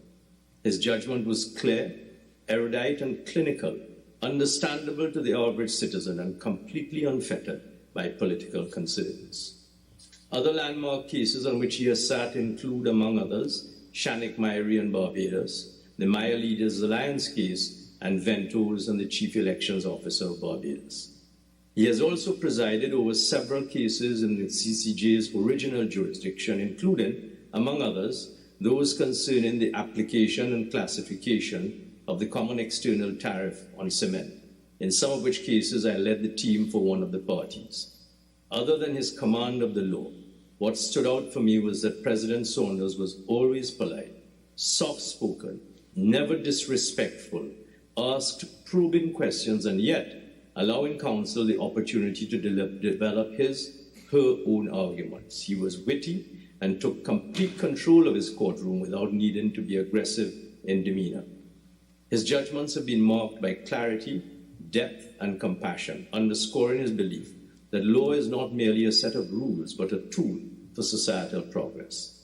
His leadership was instrumental in strengthening the CCJ's role as both a final appellate court and, in its original jurisdiction, an interpreter of the Caribbean's integration agreements.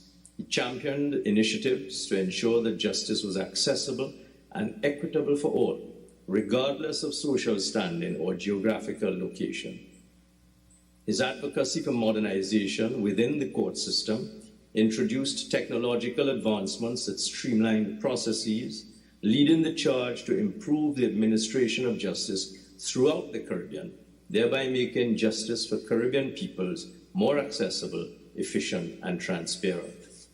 His impact off the bench is equally notable. He has co-authored one of the most authoritative texts on Caribbean constitutional law, that is to say, Fundamentals of Caribbean Constitutional Law, with co-authors Tracy Robinson and Arif Balkan, which has become a widely cited reference text in a very short space of time.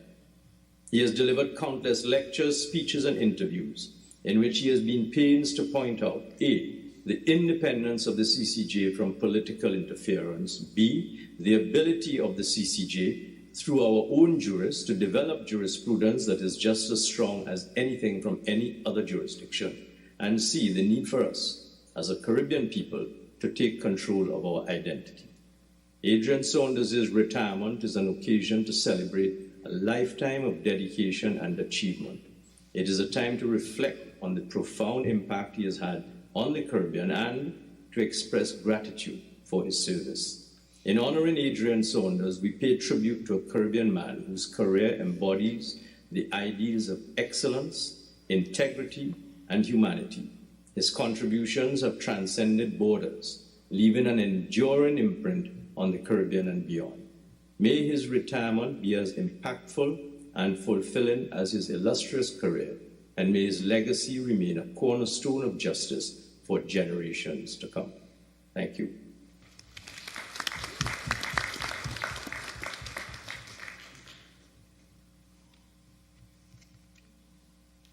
This is a moment of reflection for me as I join you today to bid farewell to President Saunders, who has been a towering figure in our regional judicial history. We remember that in the early 1970s, you were one of a few trailblazers who were an inspiration to many of us as you all embarked on the study of law in the early years of the law faculty at Cave Hill, UWI, initiating the training of lawyers in the Caribbean region. I am told that your journey continued through 19 years of a varied and successful private practice, which unquestionably laid a solid foundation for the judicial career which started in our Eastern Caribbean Supreme Court in 1996 and then continued in 2018 in the Caribbean Court of Justice.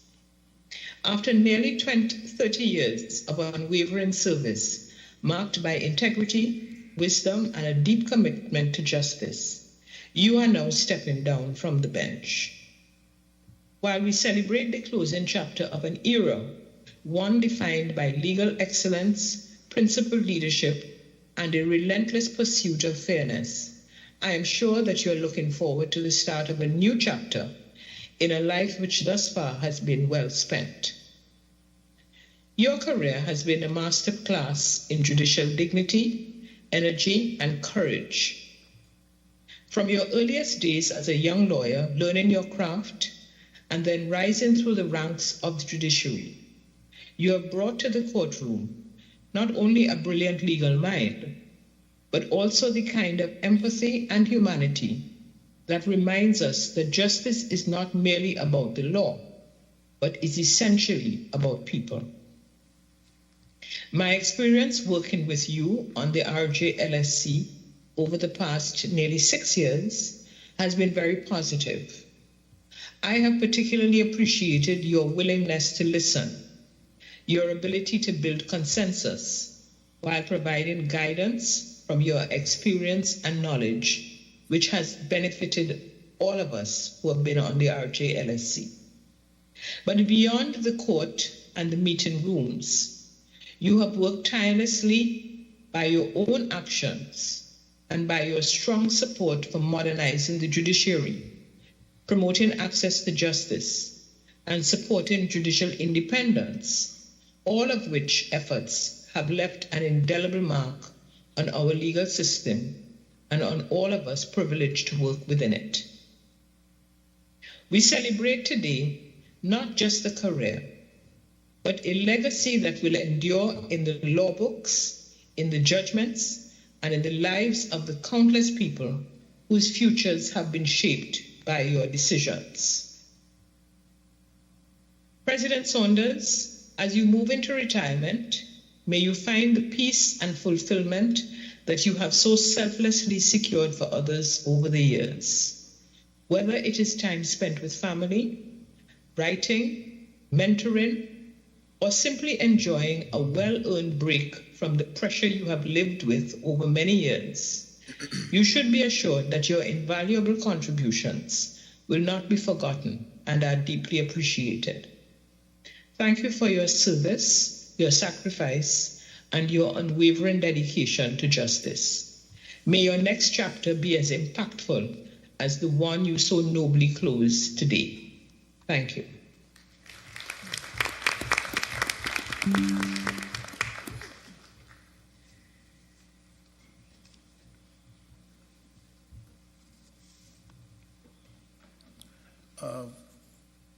Very pleasant good afternoon to everyone. I'd like to adopt the established protocols. My name is Sheldon Cambridge. I have had the honor and pleasure of being assigned to Justice Saunders for the past 20 years. Yep, 20 years. So, don't clap yet. That would make me the bag man. I know where all these skeletons berries and where the jewelry are headed. But we can't talk about that. Come say, I just have a little bit of time, so we can't talk about that. What I would like to talk about is Justice Saunders, the person. Justice Saunders, the loving father and husband. Justice Saunders, who loves his daughter-in-law and who in turn call him dad. Justice Saunders with the good sense of humor, who makes it easier to get along with him. About 3 or 4 months into being assigned to him, I organized his lunch, brought it up for him. I was about to go get mine. Phone rings, Justice Saunders. Hey, sir. He said, hey, Sheldon, how does it looking like pork, sir? I said, yes, sir. I organized a nice pork chop, some sauteed provisions, grilled veg, pigeon peas, and all you say like avocado. He said, but Sheldon, I still eat pork, you know. I've never seen him sad. Every time he would be down, he'd say, you okay, sir? He'd reply with, yeah, man, yeah, man. Never really seen him angry. I've been in positions with him where I angry and he just calmly discussing and sorting it out. But without a doubt, the happiest I've ever seen him is when he would tell me, oh wait, I didn't tell you. Justice Saunders' most recent addition to his family is his grandson, Thomas Adrian Saunders, fondly called Tommy Boy, Tommy, Tom. 20 years I've known Justice Saunders. I've never known Justice Saunders so greedy for baby, you know. From the time Tommy come downstairs, let me hold him, give me him. Sometimes they put on Tommy in a rocker. Tommy have an up-to-date rocker. Tommy rocks and thing moving over Tommy head. They put on Tommy in the rocker to make a battle. Time they come back, Justice Saunders go on with Tommy. He and Tommy by the fish pond. He and Tommy walking down the road. But that just goes to show the love and care he has for his grandson. That love and care expands to people he doesn't even know. I went to pick him up by the airport that evening. While signing in the book, the security asked, "Where's the other gentleman who was driving this van?" I was like, "Other gentleman?" He said, "No, other gentleman who's driving the van." She said, "Yes, it's one other gentleman who's driving the van." She turns to the back of the book and our vehicle number is written down. She goes on to tell me she wasn't feeling well that day. She was sick. He came, asked what I'm telling her. She told her she's not feeling well. She thinks she's coming down with the flu. He leaves, goes and buy tablets, a cough medicine, a bottle of water, comes back and says, "Well, yeah, take this. Hope you feel better soon." She says, "Boy," and that touched me because, you know, people don't do them things for you just so. We said people you don't know. I was like, yeah, that is just a Saunders for you. With that being said, I'd like to leave you 3 gems he left with me. In 2008, the court had an educational program where we were going out to the Caribbean, telling people about the court, what the court does, and stuff like that. So you could ask the judges questions, stuff like that. It was a real buzz around the court, you know. The who is who, everybody the best in every department, they go in.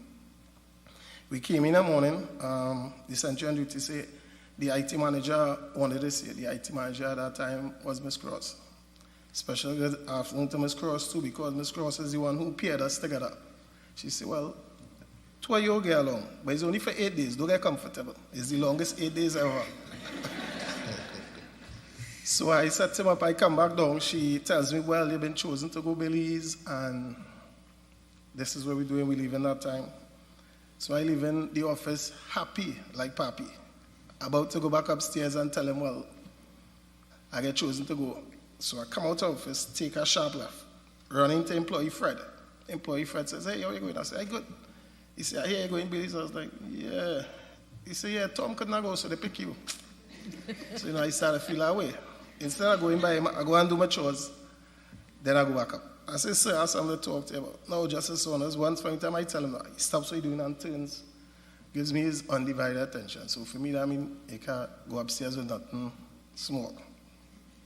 He also laugh as if to say, "Boy, you have plenty to learn. Oh boy, you have a long way to go." So I tell him what happened. I tell him how I feel.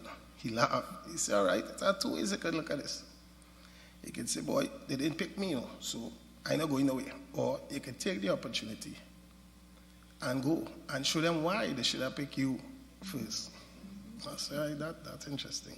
So I went, and I ended up being a part of the educational program until its closure. We were running late to go by the airport a morning. When we reached by the airport, now we realized we're plenty late. Counter almost closed up. So we talking to the attendant, asking her, "Well, trying to get on the flight." She said, "Well, no, the counter closed up. Is there anything you could do to help us?" She said, "All right, well, let me talk to the supervisor." The supervisor comes, we tell him the situation. He's like, "Well, you know, the airport," and goes on. So I hold in the bag. I say, "Well, we leaving now. Justice Saunders there. I don't know why he's still waiting here." He listen. The supervisor eventually said, "How many documents? Let me see if I can help you." Goes, punches her and say, "Well, go fast to the flight, don't make no more stops." So why we go? I say, "Sir, that didn't go the way I said to go. Why I didn't leave?" He say, "I didn't want to leave. I want to go on the flight. If I leave, I would not get to go on the flight." In life, Sheldon, you must pick your battles wisely. It makes no sense wasting time and energy fighting battles you know you can't win. Pick the battles you know you could win, or the ones you have the highest percentage of winning. I was like, okay, that one nice too. I was thought out. Just before we go to work in the morning, he and Mrs. have a little disagreement. Small thing. He ends the disagreement by saying, "Okay, love, we'll do that. I go on, "Love you." Mrs. in turn says, "Love you too." come in the car, we drive. I said, so you know I was right? He said, yeah, I know I was right. But happy wife, happy life. 20 years long, dude, I'm very pleased to tell you, I'm still making the most of the opportunities presented to me. I'm choosing my battles wisely. I still lost in some of the ones that are the highest percentage I won, and I don't know what's going on there. The third one I'm still working on. I grasp certain concepts, right, but I'm still working on it. When we met in 2005, there wasn't much I could say. Only I've been assigned to Justice Saunders, who is a judge from St. Vincent. 2 decades down, sir, I'm very proud to say, all the best in your future endeavors, Justice Saunders, sir. My principal, my mentor, my friend.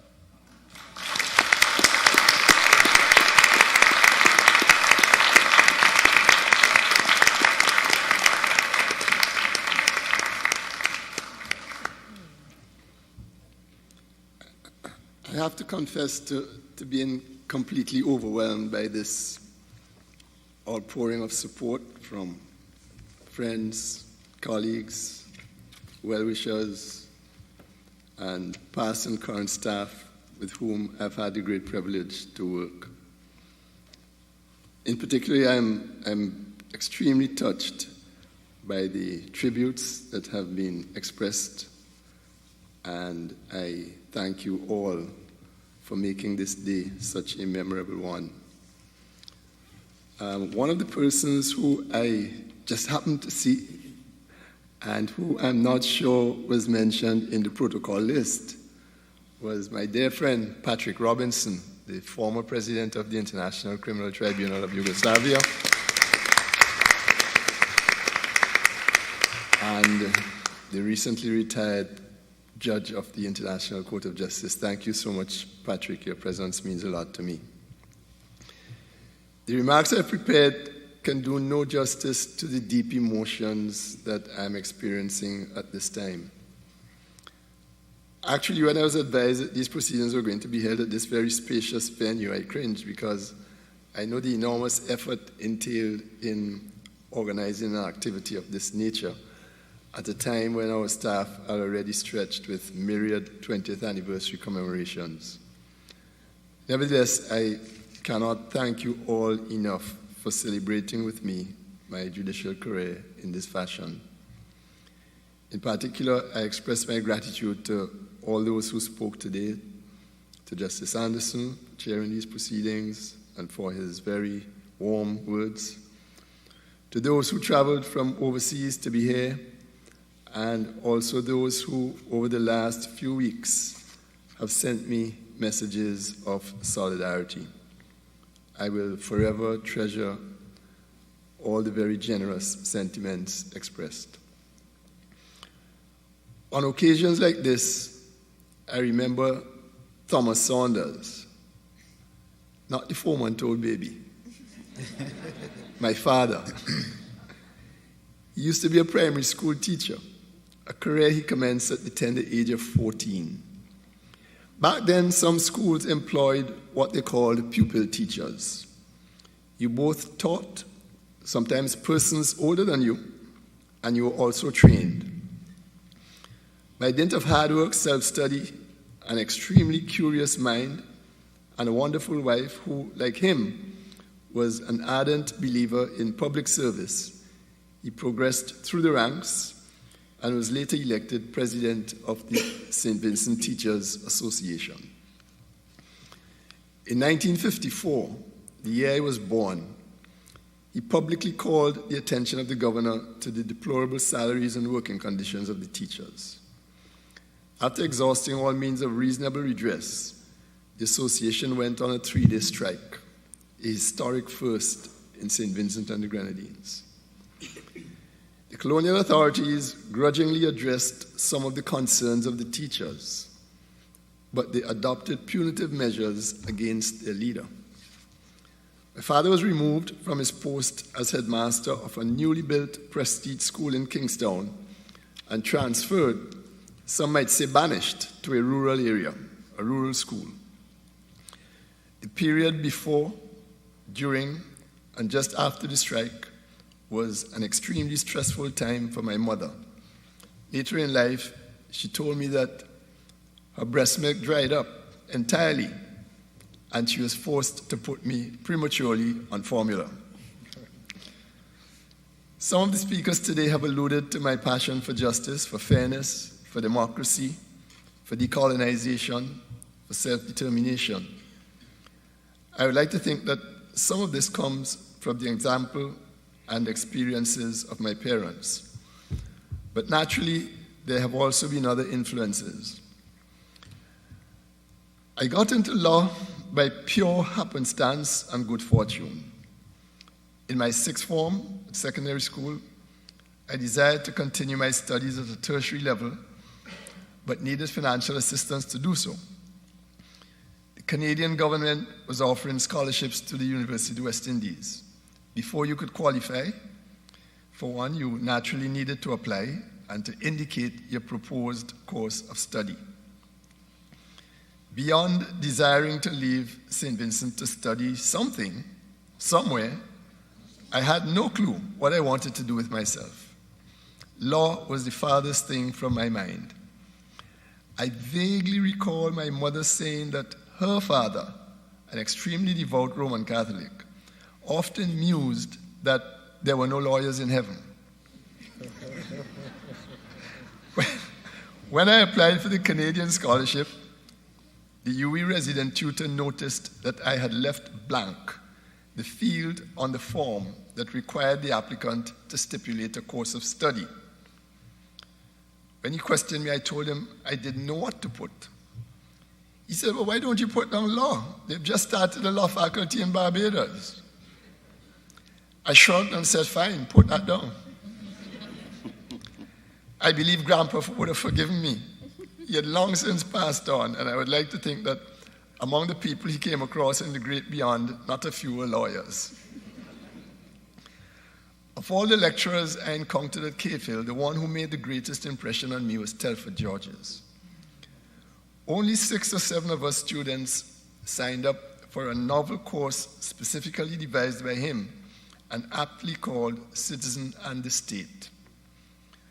We had Professor Georges all to ourselves for a whole year. The course was a mixture of administrative, human rights, and constitutional law. Professor Georges didn't teach in the traditional way. He just seemed to regale our small group with interesting stories and engaged us in animated conversations about how the compact between the citizen and the state should play out. This course and the way it was taught made a lasting impression on me. On completion of my legal studies, after a brief stint with Mr. Baylis Frederick, a lawyer old enough to be my father, I went into private practice as a sole practitioner. Initially, it was extremely rough. Marilyn sometimes paid the secretary and the utilities. But after 19 years, although I was earning good money at the time from a huge and ever-growing clientele, something seemed missing. I confided to a colleague that I wouldn't mind being a judge someday, and that sentiment got back to the Chief Justice. I may have been the last judge in the OECS selected for a permanent appointment on the bench by the proverbial tap on the shoulder. I still remember like it was yesterday, the hot August afternoon in 1996, when I returned to my chambers dog-tired from a grueling day, and my secretary said to me, "Some man named Dennis Byron called for you." He didn't say what he wanted. Within the space of a few weeks, my judicial career had commenced in Montserrat. I was completely undaunted by the fact that a terrible volcano was threatening to devastate the island. Life has been exceptionally good to me throughout the ensuing years. When I joined the Eastern Caribbean Supreme Court, Sir Dennis was just about to shake up that court by introducing a series of profound reform initiatives. I took to them like a duck to water. Modern civil procedure rules, active case management, appropriate dispute resolution methods such as mediation, a judicial code of ethics, marrying modern information technology to court processes, developing a separate cadre of court personnel focused only on court management, judicial education, a transparent judicial appointments process, and the list goes on and on. He was the architect, and he delegated to me a lead role in the implementation of these initiatives. Similar processes were also underway in Trinidad and Tobago under Chief Justice de Labastide. And when I was appointed to the CCJ in 2005, I naturally enjoyed with him a similarly close and collegial relationship. Professor Tracy Robinson, from whom we heard, has made the point, which never occurred to me until she said it, that there has been no other institution or initiative in the Caribbean, perhaps, that has been more studied, debated, and written about in the Caribbean Court of Justice, both regionally and internationally. Neither the federal experiment nor independence, or for that matter republicanism, gained the same kind of traction. The heads of government of CARICOM can be rightly proud of this unique institution they have fashioned. And I pause here to recognize Her Excellency, the Secretary General, Dr. Carla Barnett. Your presence today, Your Excellency, is a solid indication of that pride which CARICOM takes in the CCJ and of the role the court has played over the last 2 decades in anchoring the community in the rule of law. There are other indications. This is an international, not a domestic court. Our only assets to enforce our judgments are the trust and confidence reposed in the court by the governments and the people of the region.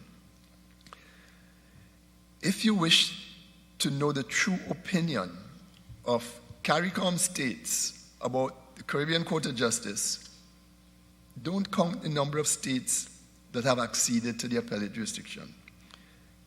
That is pure politics, untidy, disappointing, and sometimes frustrating politics. Look instead at the respect accorded by all CARICOM states to the judgments of the court. Look at the timely and full compliance with those judgments. Look at the regard with which they have for the intimations of the court. The CCJ is by no means perfect, but if over the last 20 years the court had failed any of the severe challenges placed before it, we would certainly have heard it loud and clear again and again. We haven't. Instead, Caribbean detractors base their reluctance to embrace their own court by repeating groundless fears, by making assertions that have zero evidence to support them, and by doing what they never do to the British court, that is, to unfairly attribute to the CCJ the imperfections of the domestic justice sector. And they do so as if those imperfections do not exist also in the United Kingdom's trial courts. History will not treat this kindly. I wish gratefully to acknowledge the presence of several regional heads of judiciary on this occasion. I am humbled by your presence here today. 9 years with the Eastern Caribbean Supreme Court and 20 with this court, including 16 with CAJO, have allowed me to work in or closely with judicial officers of every single Commonwealth Caribbean country. I have also had occasion to interact and share discussion panels with judges from various parts of the world. My encounters and experiences have reconfirmed for me that the best judges in the Caribbean are as good as the best judges anywhere else on the planet.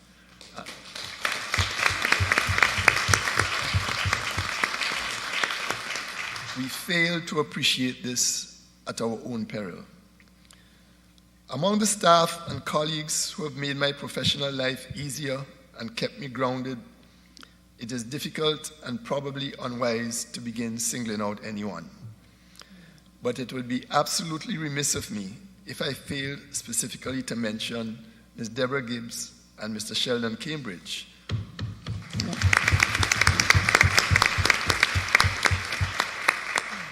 Over the last 20 years, they have faithfully always been there with me and for me. I have truly treasured my personal and professional relationship with them. They're like family. I'm going to be severely challenged to organize my life without taking for granted their efficient assistance and the considerate manner in which they've assisted me. Thank you so much, Deborah and Sheldon. I demit office convinced that the CCJ ship is in fine shape and good hands. The court has grown tremendously from a mere idea to a formidable institution recognized internationally for its commitment to excellence. My tenure has not been exceptional. It is merely built on the superb foundation established by my predecessors, Justices De Labastide and Sir Dennis Byron. It has been built on the work of the first CEA, Master Christian Morris Allen. It's been built on the work of successive registrars like Ms. Paula Pear and Justice Jackie Graham, who is here with us today. It has been built by the very hard work of all the supporting staff. I take this opportunity now publicly to congratulate Justice Anderson on your impending appointment as president. I have no doubt whatsoever that under your leadership, the court will grow from strength to strength.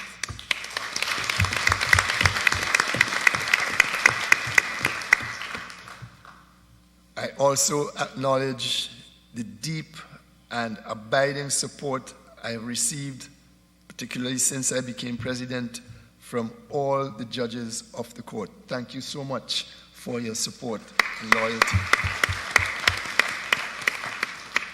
We cannot underestimate the contribution which has been made to the success of the court by the commissioners of the Regional Judicial and Legal Services Commission. I wish to thank current and past commissioners for their expertise, their professionalism, and their profound dedication to the court. They have demonstrated an unyielding commitment to efficiency, accountability, and good governance. From time to time, I've asked myself, what is it that motivates them to volunteer the enormous amount of time and care and effort they do on such a sustained basis? I sense that the answer to this is no different from that which motivates our judges, our staff, and our other stakeholders. We all are keenly aware that the advancement of human rights, democracy, self-determination, and the rule of law in the Caribbean are inextricably linked to the success of the Caribbean Court of Justice. Our time and effort are an investment in our own environment, in our future, and the future of the Caribbean, which will be inhabited by our children and our children's children. Finally, I'd like to give thanks to my wife, Marilyn, and to our two sons, Yuri and Yannick, and Yuri's wife, and Yannick's better half.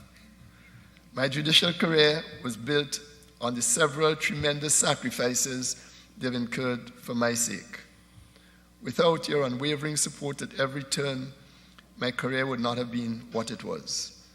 And 4 months ago, Yuri and Suella gave me the most precious retirement gift, a son named Thomas.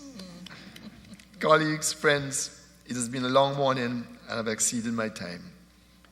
I think we do have some refreshments to be served. And so once again, I thank you all most sincerely for your attention, for your presence, and for your exceedingly complimentary sentiments. Thank you one and all.